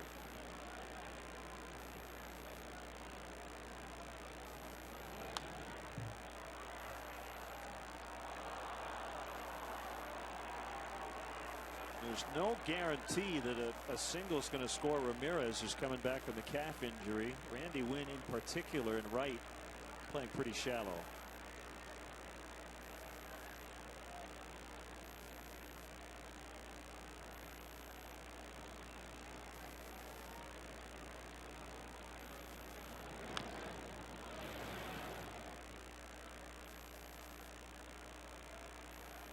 Good arms across the Giants outfield. Randy Wynn, as you mentioned, already playing shallow in right field. He charges the ball hard. He's usually pretty accurate with his throws. Aaron Rowan, a strong arm in center field.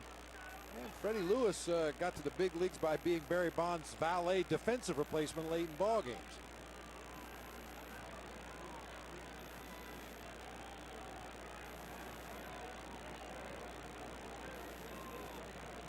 A 1-2 pitch. And with a breaking ball and missed off the plate.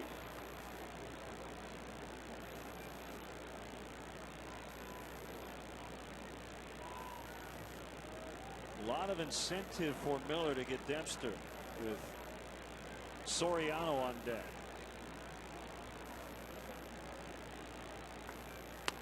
And he does. Freezes him with a fastball for strike 3.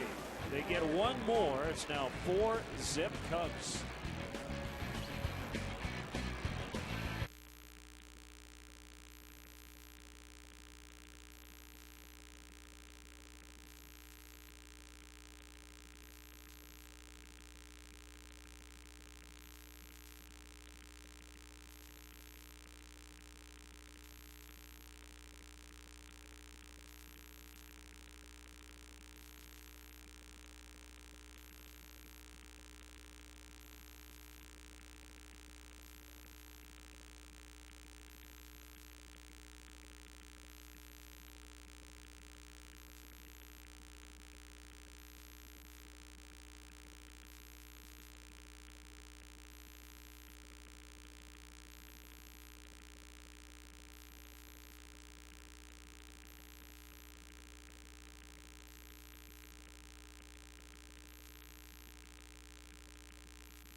Out and left.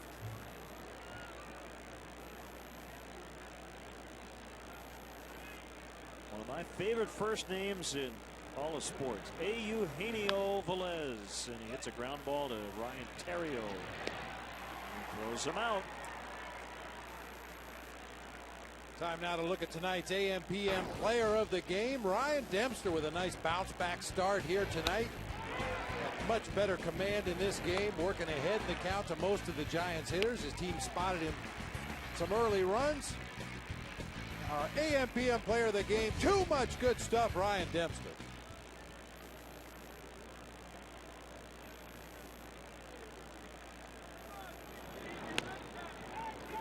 Strike one on Lewis, the leadoff man. Dempster's only win to this point was in Milwaukee on the 12th of April, the Sunday night game. He's gone exactly 6 innings in every start. So far, this has been his best one.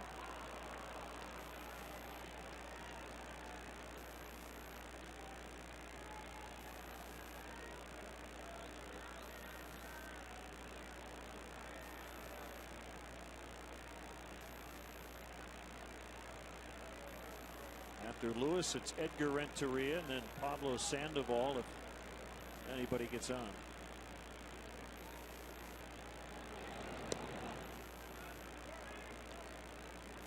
Well, and I think we all got a little spoiled by Ryan Dempster last season until the playoffs. He was about as consistent as any starting pitcher in the National League last year.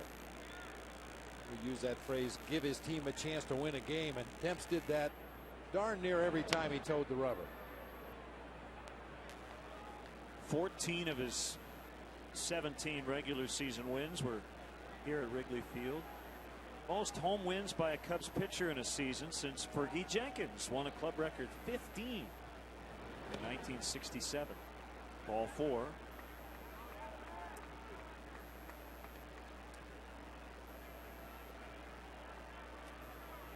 One of the 2 number 31 flags flying off the foul poles at Wrigley Field. That's the Jenkins flag in left. The Maddox flag is flying in right.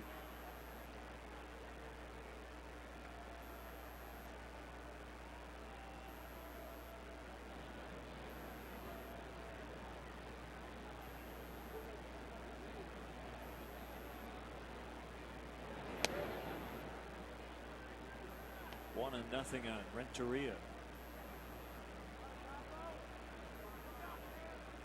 Keeping the Fergie Jenkins stories going. Ryan Dempster in 2000, first Canadian-born pitcher to go to the All-Star game since Fergie did it with the Cubs in 1972. And Fergie and Greg Maddox both very humble, very appreciative of having the number retired. I mean, we were talking about it between innings with Jim Hendry, and Greg Maddox rarely showed any emotion on the baseball field, but he got a little choked up yesterday. That was good to see. Also recall talking to Greg just before he got traded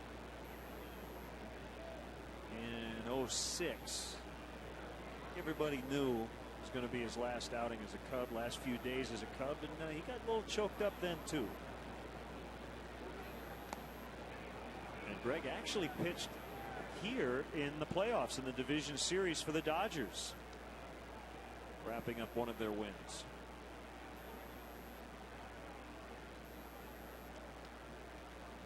The Braves are going to retire his number this season as well.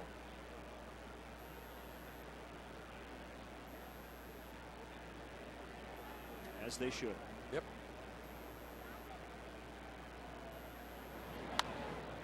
Base hit to right. And for the first time all night, the Giants have multiple runners on base. This may be their big shot because they have the number 3 hitter coming up, Sandoval. This goes back to your analysis earlier of a spot like this. Hopefully Ryan can make quality pitches here. Pitch up and out over the plate to Edgar Renteria. He's been known to go to the opposite field throughout his career. If you pitch him out there over the plate, found that hole in the right side for a clean single into right field. Sandoval appears to be a guy, whether there's anybody on base or not, he wants to swing the bat. He'll take a walk if you throw him 4 horrible pitches. But you can nibble around the edges here, stay down below the knees, up above the shoulders. And they're going to try to get their first run, and they will as Lewis scores. Throw goes toward third. It's 4-1.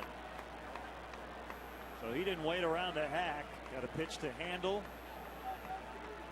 And he puts the Giants on the board, and Larry Rothschild's going to head out. Oh, that was way up. See, Soto wanted it down. Yep. Hanging slider right there. They wanted to try to bounce a slider from our Southwest Sky Cam right back over the mound into center field. Runners were off on contact, and not only do they score their first run, they go first to third on that base hit into center field.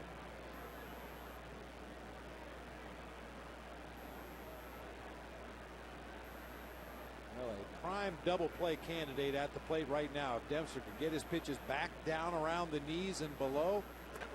We saw Benjamin Molina labor down that first baseline on a ground ball to Terrio in the fourth that he actually dropped, turned around, picked up, and still threw Molina out of first base.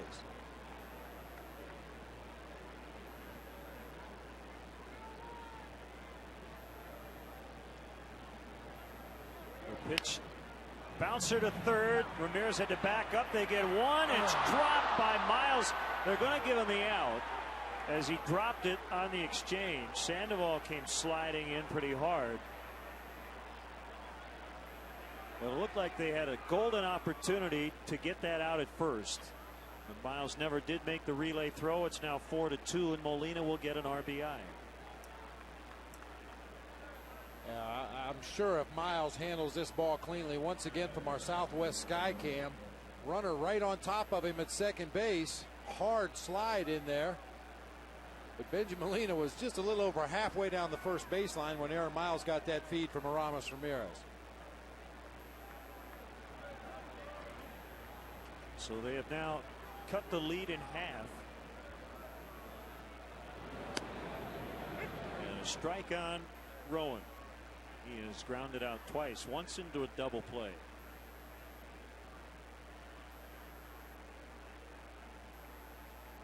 And now you go back to the bottom of the fifth, and Justin Miller is able to limit the damage after Sanchez loaded the bases with no outs. Giants are still very much in this game.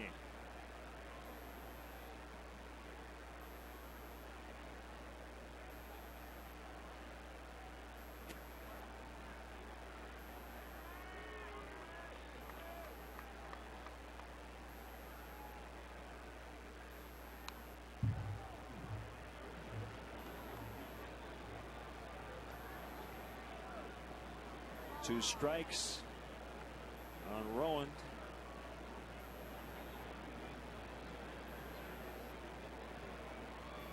There's Randy Wynn on deck.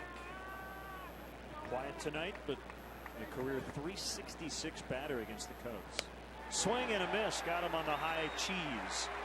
They get two, and they're back in it. It's 4-2 Cubs.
2009 Honda Accord.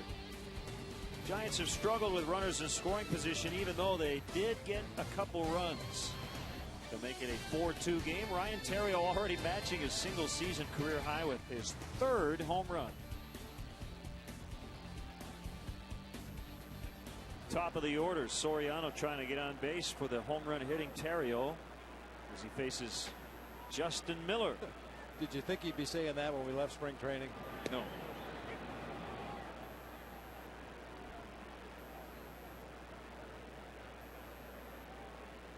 Soriano with 7 home runs.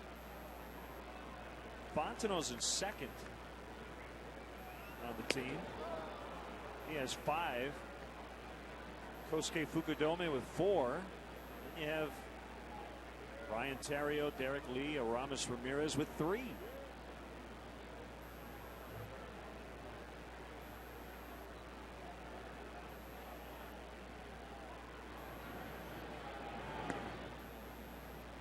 It's been a one-sided matchup in the past between Miller and Soriano. Soriano only 1 for 11 lifetime. The one hit was a home run.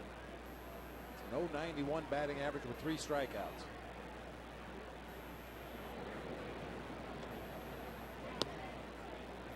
Last 2 pitches were sliders off the plate. You know, usually when you see those kind of numbers for Soriano against an opposing pitcher, it's because he's got that hard slider.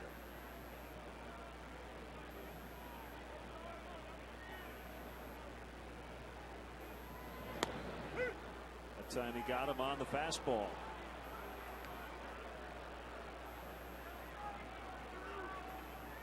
Those numbers we were talking about early with the first inning versus the rest of the game, they've played out as advertised.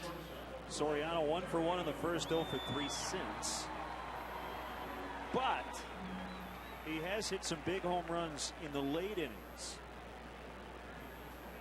as a Chicago Cub.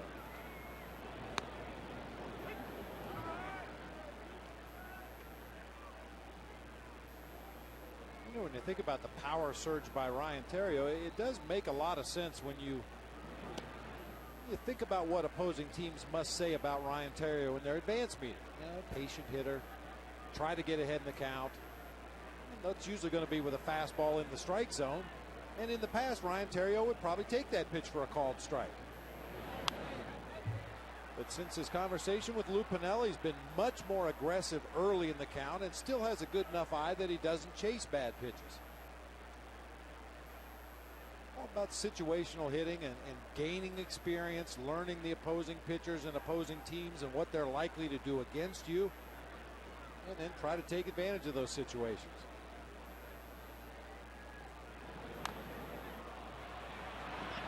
Miller off the mound, the flip in plenty of time. 2 outs.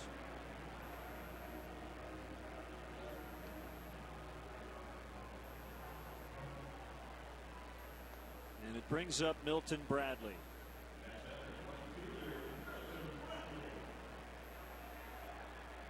It's been the biggest change in terms of Milton Bradley's spring training and now, other than he hasn't played every day because the nagging injury.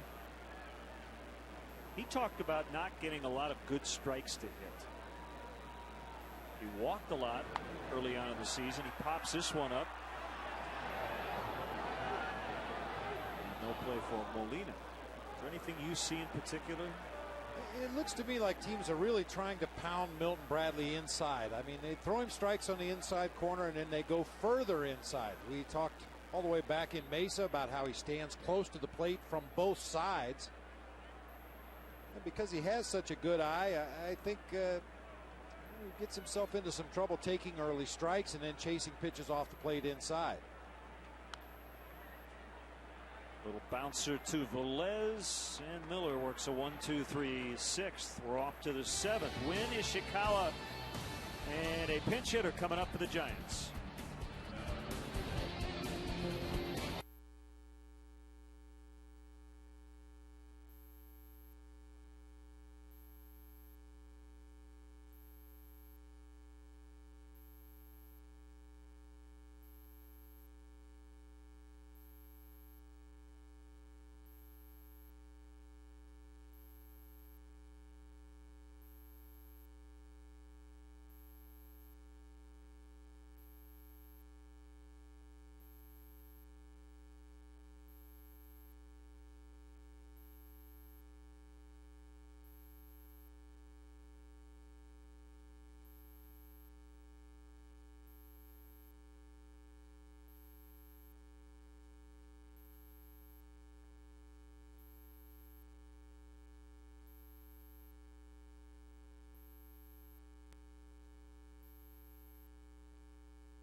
The 7th 4-2 Cubs.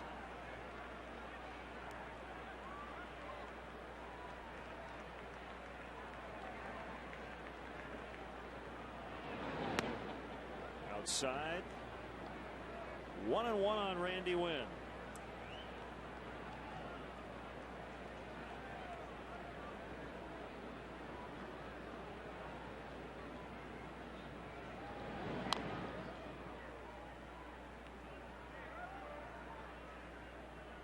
$39,112 in the ballpark tonight.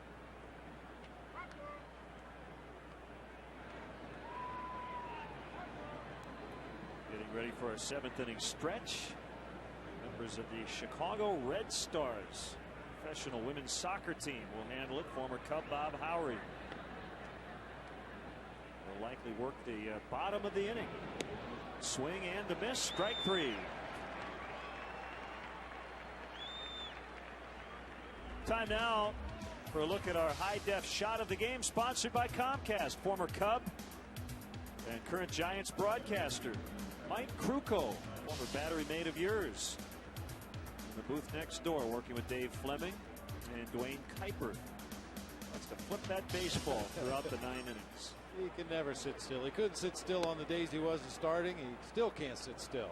Cubs baseball in high definition, sponsored by Comcast. Kruk and Kite. Yep, they do a great job. Hi, Mike.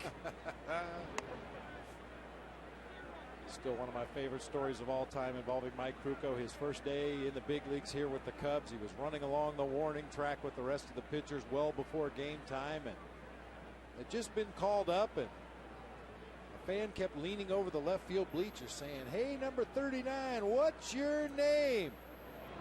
Krukow tried to play it cool. He was in the big leagues after all. So he just kept running past, and every time he went by, the guy would say the same thing. "Hey, 39, what's your name?" And finally, Krukow had heard enough, so he said, "Hey, meat, go buy a program." And the fan, without missing a beat, said, "I did, and you ain't in it." Humbling experience, first day here in Chicago.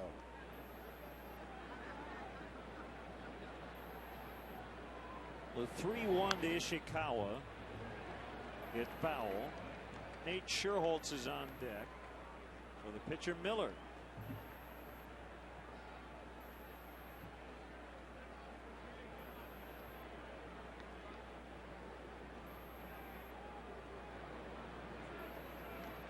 Dempster's 3-2 hit on the ground. Aaron Miles scooting a little bit to his right. 2 outs.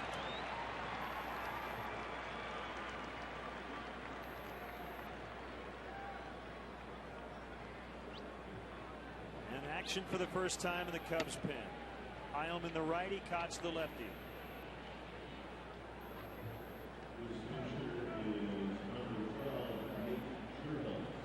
Longest outing of the season for Dempster, working into the 7th.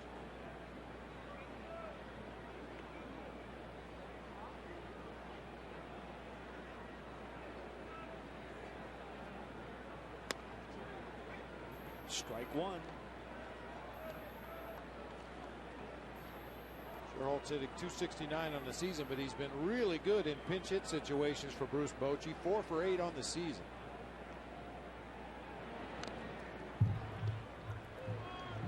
.320 last year at AAA.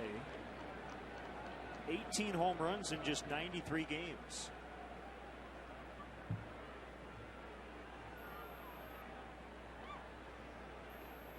Got a bronze medal participating in the 2008 Olympics.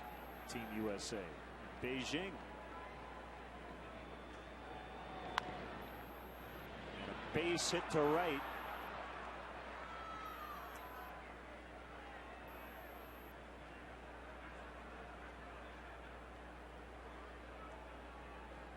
And Velez will get his second at bat. And the Olympic flag out there across Sheffield.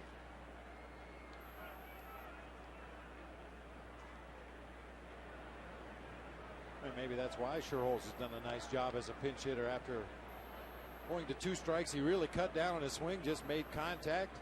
top spin grounder through that right side of the infield.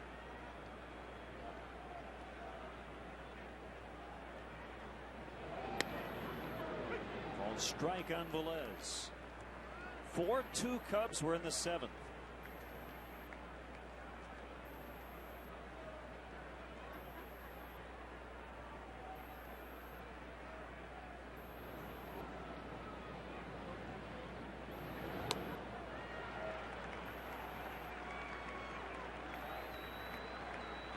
Velez is an infielder by trade, but last couple of years he's learned to play the outfield. Plays all over the diamond. Fans want a strikeout. This might be it for Dempster.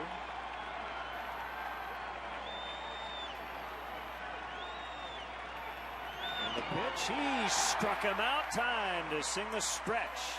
Taking out to the ball game are Chicago's women's pro soccer team, the Chicago Red Stars.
From the Chicago Red Stars. Joining us here in the booth. Nice job with the 7th inning stretch, Lindsay. Thank you. That was really exciting. Guys got a lot of pictures taken in between. It was nice. We sure did. Not enough people bring cameras up here, but you want to remember this. Definitely. It's definitely something I'll never forget. And Lindsay, is the rest of your team down here in the bleachers or just your fan club? We have some teammates down there. Actually, they have perfect seats, so we were able to sing to them. Very good.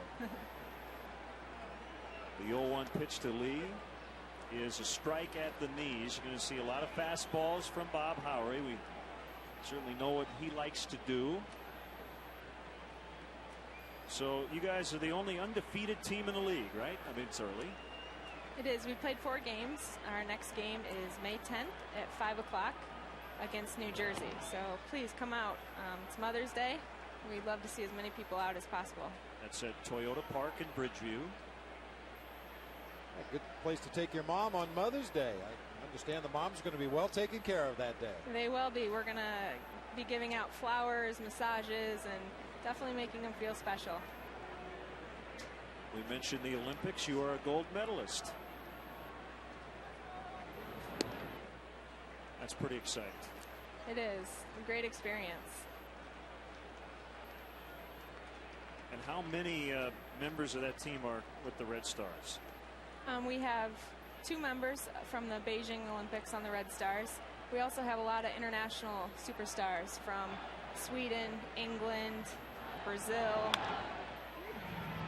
Ground Ground ball to third, and Sandoval will throw over, and they get the out. You went to North Carolina, right, where Mia Hamm went? I did. I'm a Tar Heel. We saw Mia Hamm a lot when her husband Nomar was a member of the Cubs. It's great to see her at the ballpark. She's an incredible person. It's Aramis Ramirez with one out. He's 0 for 2 in his return to the lineup. He walked his last time up.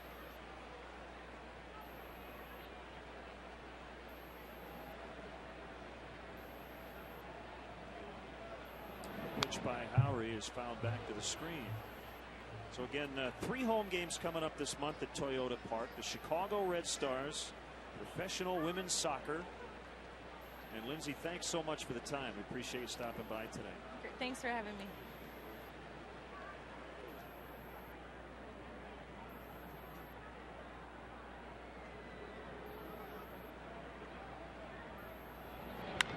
Ramirez hits it hard, but it's Renteria to gobble it up. 2 outs.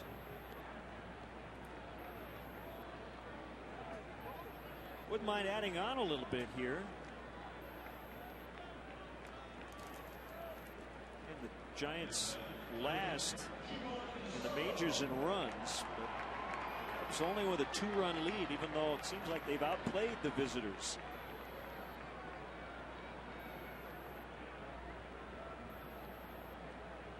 To nothing seemed pretty comfortable until the Giants got a couple in the 6th.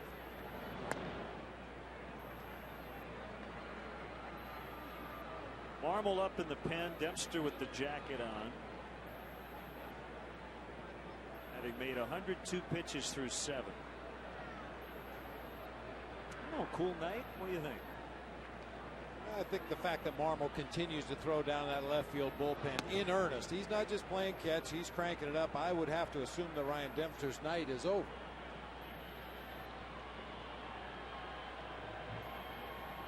Sometimes you'll get that reliever up and tell him, stay loose. We're going to send the starter back out there, but if he gets in any trouble at all, you're in the ball game. And usually you'll see the pitcher just play catch with the bullpen catcher. Wait till the inning starts, but Marmol's been throwing consistently down there. Ishikawa makes the catch. Bob Howery, a triumphant return to Wrigley Field with a 1-2-3-7. 4-2 Cubs.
tonight's Bud Light Fan Cam with just the right taste that never fills you up. The difference is drinkability. Carlos Marmol in, top of the order for San Francisco, and a big cut by Lewis. One strike.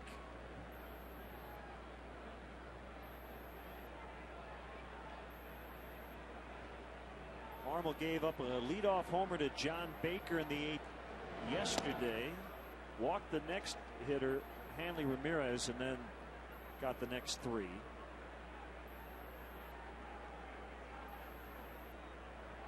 So he got a hold in front of Kevin Gregg in the final game of that Marlins series.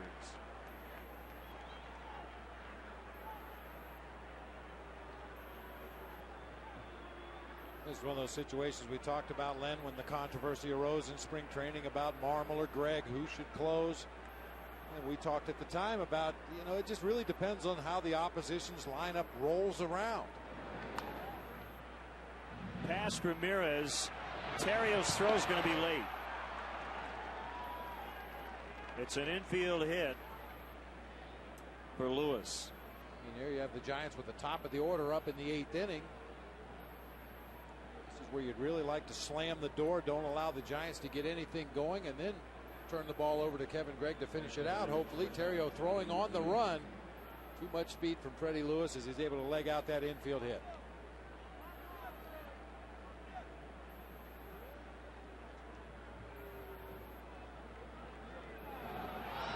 Save very tight at first.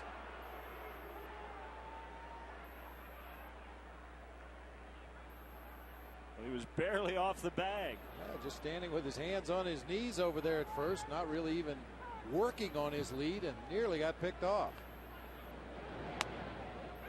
The slider catches the outside part of the plate.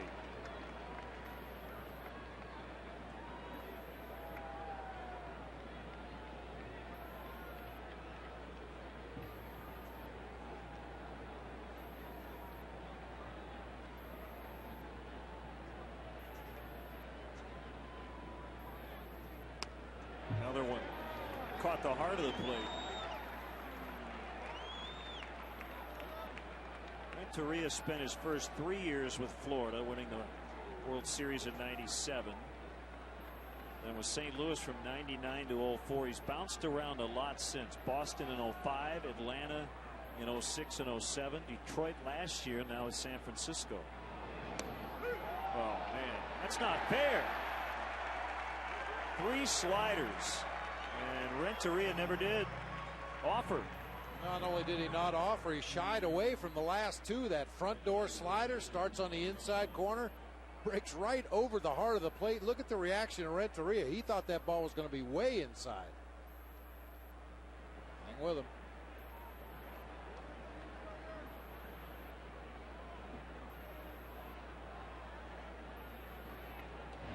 Boy, that was a great shot there, Lynn, of Carlos Marmol peeking out of the corner of his eye as he was looking in toward Giovanni Soto, but checking on Fred Lewis over there at first.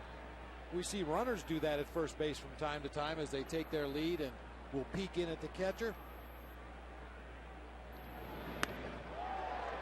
You talked about a guy like Sanchez and how hitters don't like to face guys with great stuff who could be a little bit wild. I think the reverse is true in this spot here. Sandoval, he's going to swing it a lot, but if he gets a hold of one, watch it.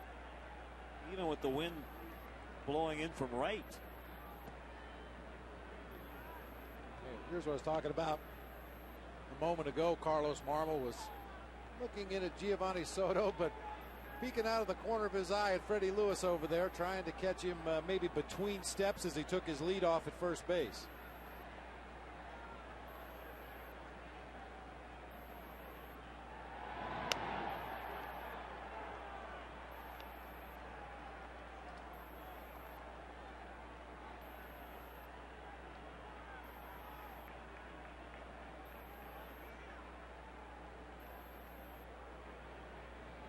Benji Molina on deck. 2-1 pitch. It's a strike on a slide piece. The 2 RBIs for San Francisco. Sandoval and Molina in back-to-back ABs in the 6th.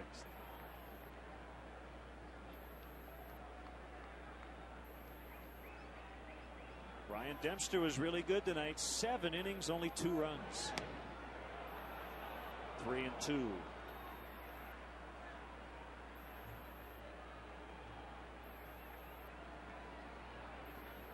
Do you throw him a strike here? I mean, a pitch that's in the strike zone, I should say. Well, you'd like to see a real good slider, maybe a backdoor slider. Something that starts near the bottom of the knees and breaks out of the zone. A fly ball sending Johnson over toward the gap. Lewis was running with the pitch, but he located the ball quickly and is able to get back to first, no problem. 2 outs. And that time Carlos did throw the slider to the back door. Well, hockey has the Sutter brothers, and now baseball with the Molinas. Benji, Yadier, and then former Cub Jose, who's with the New York Yankees. Benji and Yadier right up at the top among National League catchers. A lot of categories. Swing and a miss. Looked like Benji was getting a little more meal money than Yadier.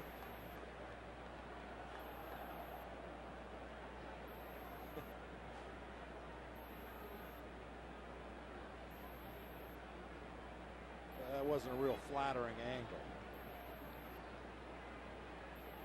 The 0-1. Nothing in 2. Well, Yadier has made himself a really good hitter. And just a couple of years ago, you couldn't have said that. Fans getting up. 0-2. Tying run at the plate in the 8th. Swing and a miss. So they get the leadoff infield hit, but then Marmol gets Renteria, Sandoval, and Molina. It's still 4-2 Cubs.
It and of course enjoy on WGNTV.com. Go there, click on the sports header, look for the link.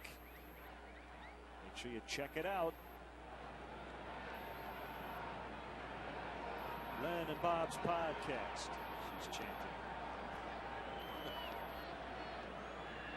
How can you not enjoy it? We defy you to not enjoy it.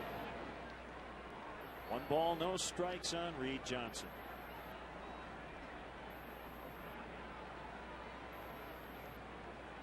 You know, Len, we were talking earlier in the ballgame about Aaron Rowan's batting stance and how he has found something that's comfortable for him. He's confident that when he uses that approach at the plate that he's going to be successful more often than not. I don't know if there's a more constant pitcher in Major League Baseball than Bob Howard. You talked about his pre-pitch routine. We certainly became very well aware of it when he was a member of the Cubs, and nothing has changed just because the uniform has.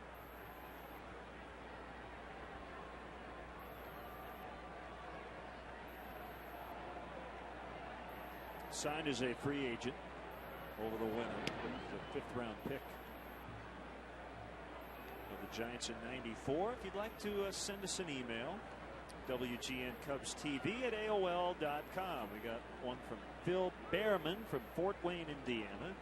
Who gets credit for the run scored yesterday, Zambrano or Harden? Rich Harden pinch ran for Z when he got taken out with the hamstring injury, and Rich will get credit for the run. 3 balls and a strike. It's rare, but it's possible a guy could hit a ball over the wall, strain a hammy from between first and second, and then a pinch runner comes in and completes the trip around the bases.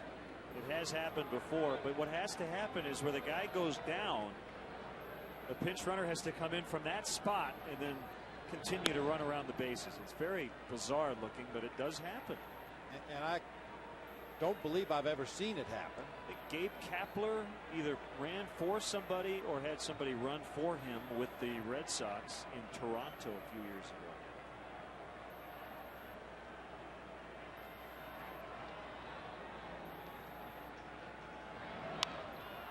Golfed high in the air, fairly deep, but it's going to be caught by Wynn. Wind helping out Randy Wynn on this cool night. Yeah, actually, Kapler hit the home run, got hurt rounding second. No, I'm sorry, he did not hit the home run. He was going to score on a Tony Graffinino home run. So he was a runner. He tripped on the artificial turf, ruptured his Achilles.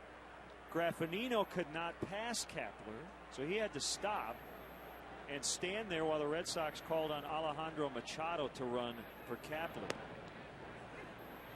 Bizarre. So if a guy gets hurt in front of you when you hit a home run, you can't pass him. Talk about a slow home run trot. Got to wait for the pinch runner to come out there ahead of you and complete the trip around the bases. Well, a ruptured Achilles tendon. I mean, I'm sure it took him 5-10 minutes to get him off the field.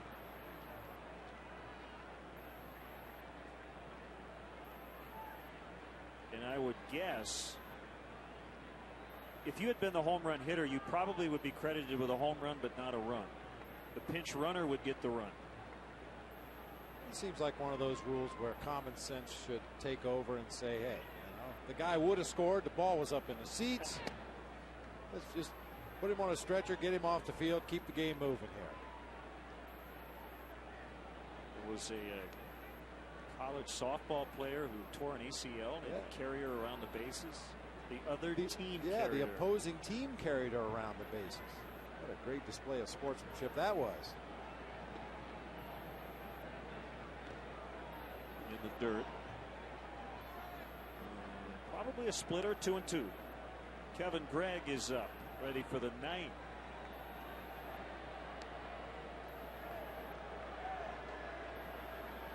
After Marmol worked a scoreless 8th.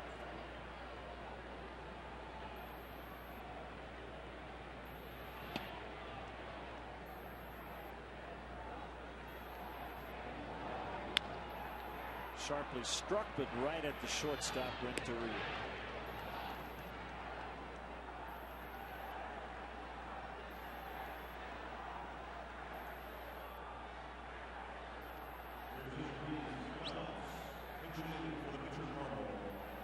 Number 6, Micah Hoffpower. It's Hoffpower.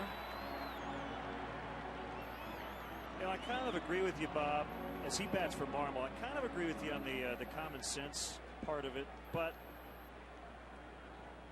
there is something to be said for doing everything by the rules. I mean, you remember the Merkle play, right? 1908, right? Like the game was over. Did he touch the base or not? Fans on the field. I mean, You talked about earlier, and it was between innings, not on the air, that Benji Molina could have just stepped on the plate with the bases loaded and a strike 3. You know, why do you have to throw to first base and get the out after a strikeout? Well, there's little things you have to do in this game. Now the one you're referring to, bases loaded, 2 outs in the inning, strike 3 on the batter, the runners are going. You can just step on home plate, but because it becomes a force play. But he went ahead and threw to first base for the out. You should have to touch second if you're a shortstop or a second baseman on a double play, but that's not always called. The neighborhood play.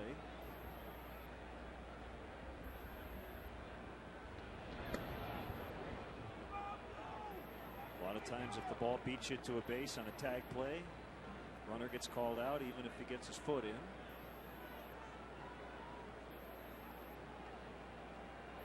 Many of the collision plays you see at home plate, there's never really a tag made, but there is definitely contact between the runner and the catcher, and as long as the catcher has possession of the ball.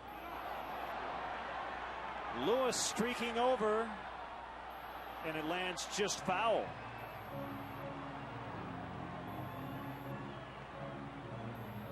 It looked like some of the fans that were leaning over the sidewall down there pulled their hands back at the last moment, thinking maybe that was going to be a fair ball and extra bases. Couldn't have been fouled by much because there's not much room down there in that corner.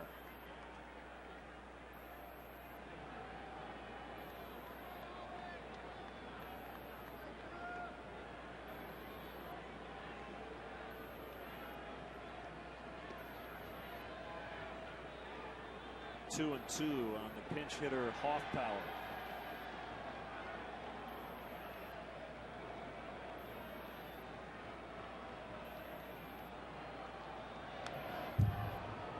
Just got a piece of the high heater.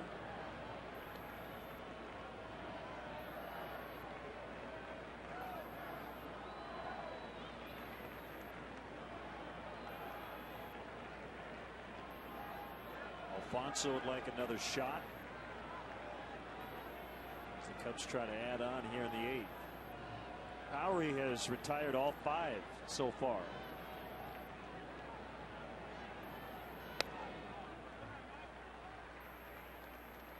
Now Soriano would like an at bat against Bob Howery. They've seen each other 8 times.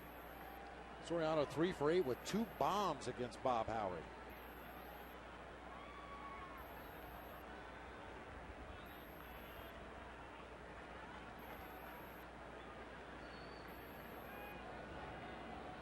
The 3-2 pitch, and he will face Soriano. That's a nice at bat by Micah Hoffpower, a guy that's had sporadic playing time, coming off the bench cold against a veteran pitcher like Bob Howery. Got some good swings early in the sequence, and then took the base on balls.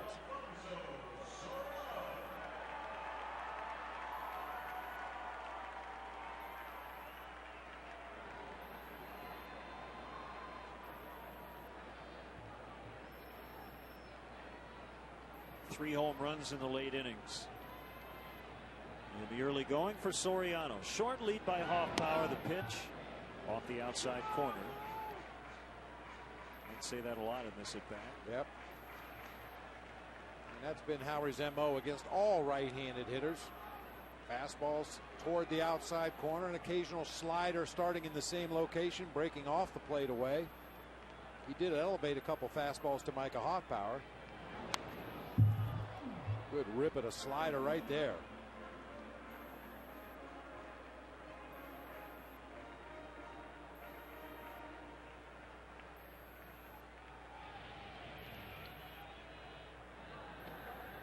Osiris Matos up in the San Francisco bullpen.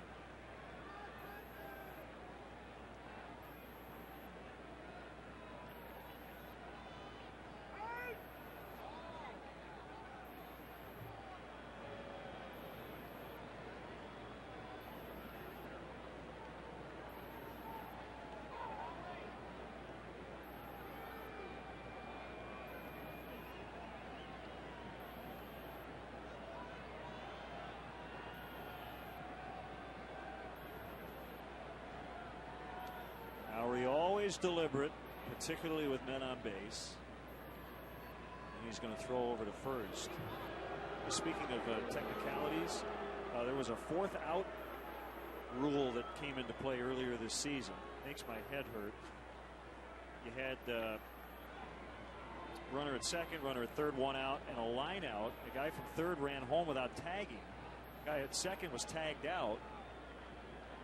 The run counted because the other team didn't appeal to third, which would have taken precedent because it was a scoring play. Does make my head hurt. So sometimes you do have to think of these little technicalities.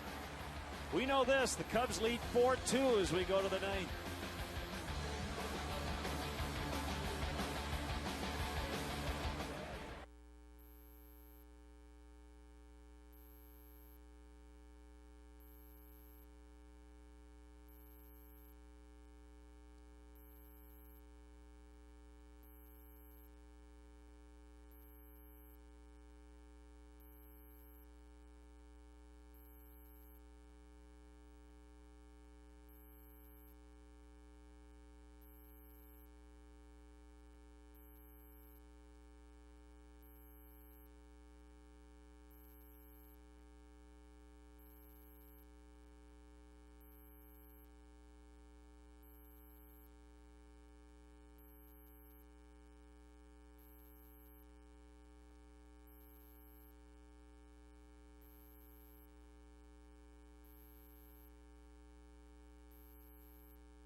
Six for the San Francisco Giants. This series will wrap up tomorrow afternoon. Cubs will hit the road then. Houston and Milwaukee.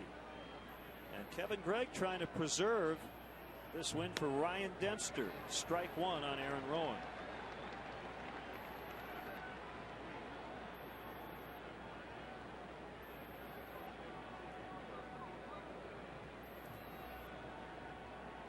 The kick and the pitch. Low and away. Understand Rick Ankiel hit his head against the wall in St. Louis and had to leave that game as the Cardinals trail 6-1 in the bottom of the 8th. Swing and a miss, 1 and 2 to Rowan. So Cubs a chance here to gain a little ground on the Cardinals. Something they've been able to do the last couple of days. The guy at the plate knows all about running into the wall head first. Got him. Called strike 3. Yeah, Aaron Rowan went face first as a Philly into the center field wall. Good slider by Kevin Gregg. That's a pitch that's been very inconsistent for him in the early going this season. He's bounced as many as he's thrown up there in the strike zone, but good pitch right there to Aaron Rowan.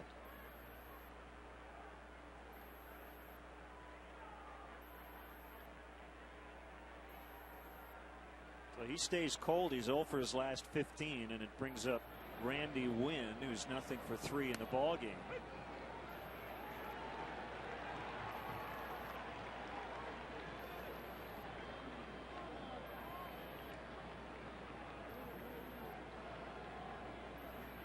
Kevin Gregg has had his number. 1-1.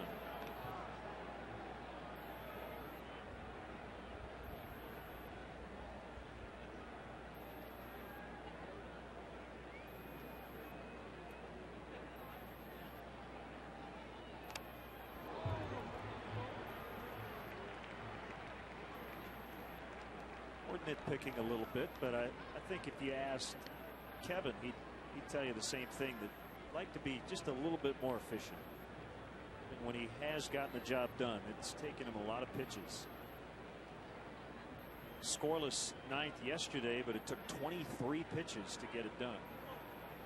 A lot of deep counts. Bounced up there, 2-2. Yeah, even though you do get the job done, sometimes it prohibits you from pitching on back-to-back days or 3 out of 4. Ideally, you come in and get those 3 outs as quickly as possible. Your manager can run you right back out there again the next day, and the next day, and the next day.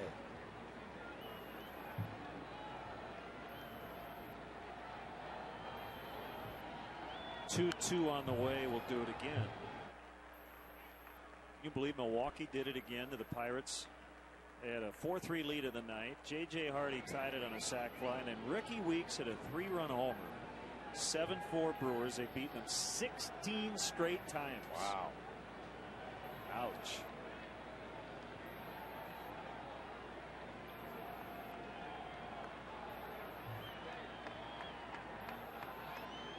Pirates must be allergic to cheese. Trevor Hoffman came on and got his 4th save.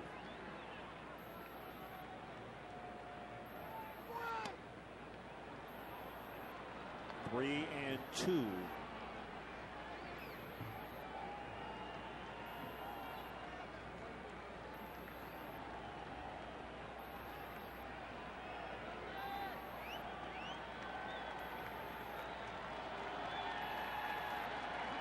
The payoff pitch. Another foul.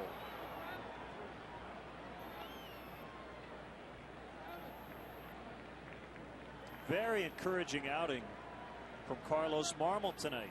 Gave up an infield single, but then threw a lot of strikes. 2 strikeouts in the 8th. Ryan Dempster with his best outing of the season. 7 innings, 2 runs. Greg walks Lynn with 1 out to bring the tying run up to the plate.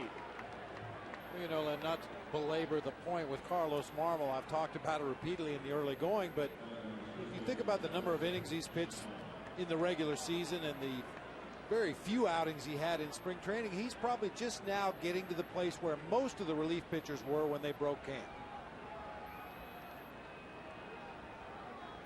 He's gotten a lot of work lately. He's given him a lot of chances to get locked in.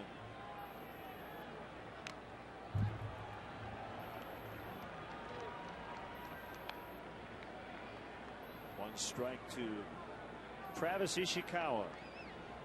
Still searching for his first home run.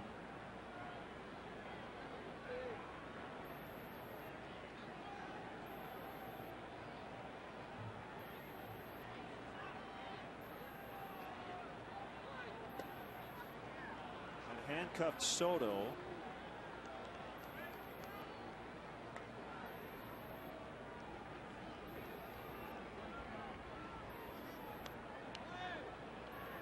Marquín Valdez up in the bullpen just in case.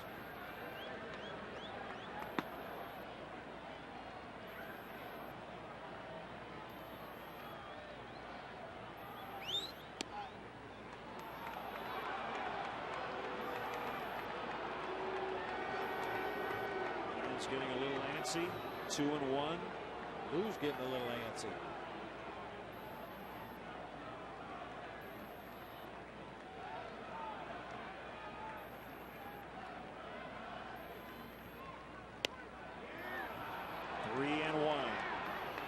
It's little consolation when you fall behind a hitter 3-1, but he's been missing down low. He's trying to get a ground ball right now with 1 out in the inning. Hopefully have his defense turn a double play and end this thing. We're just missing low.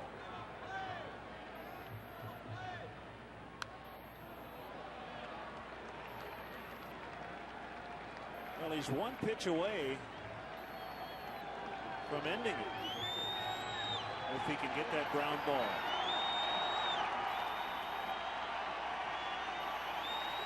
Rich Aurelia on deck.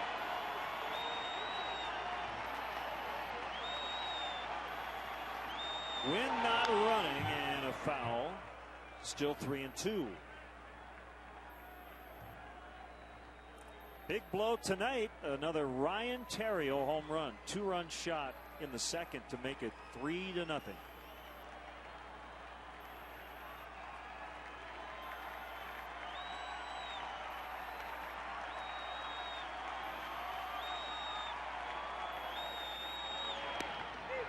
Called strike 3. 2 down.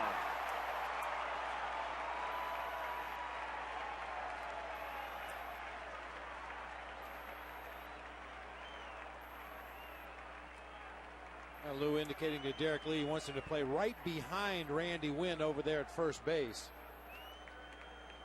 As Kevin Gregg sticks with that fastball, you see Soto sets up outside. The pitch is actually back to the inside corner, right at the knees, called strike 3. Derek will play right off the right hip of Randy Wynn as he takes his lead down there at first base and then backpedal into a defensive position. Rich Aurelia is certainly not the batter he once was. 37 home runs first time around with the Giants in 2001, but he'll give you a good at bat.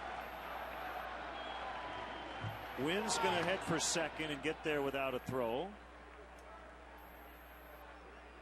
And he will not be credited with a stolen base. His run doesn't mean anything.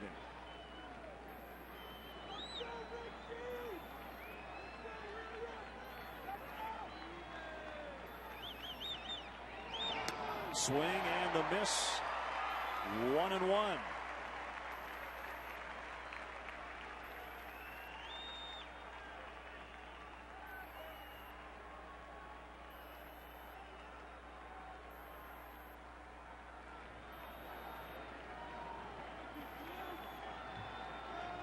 Greg looking for a save in back-to-back games. He got one yesterday. The pitch. He's a strike away.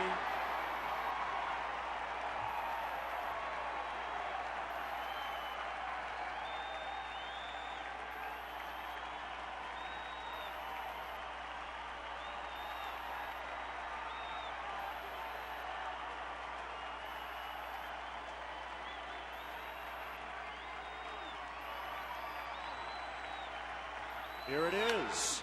Fly ball sending Johnson out. Makes the catch. Cubs win. Reed Johnson with an excellent running grab out in left center. And the Cubs win 4-2. It was Kosuke Fukudome yesterday leaving his feet to preserve the Cubs win. 4 in a row now for the first time.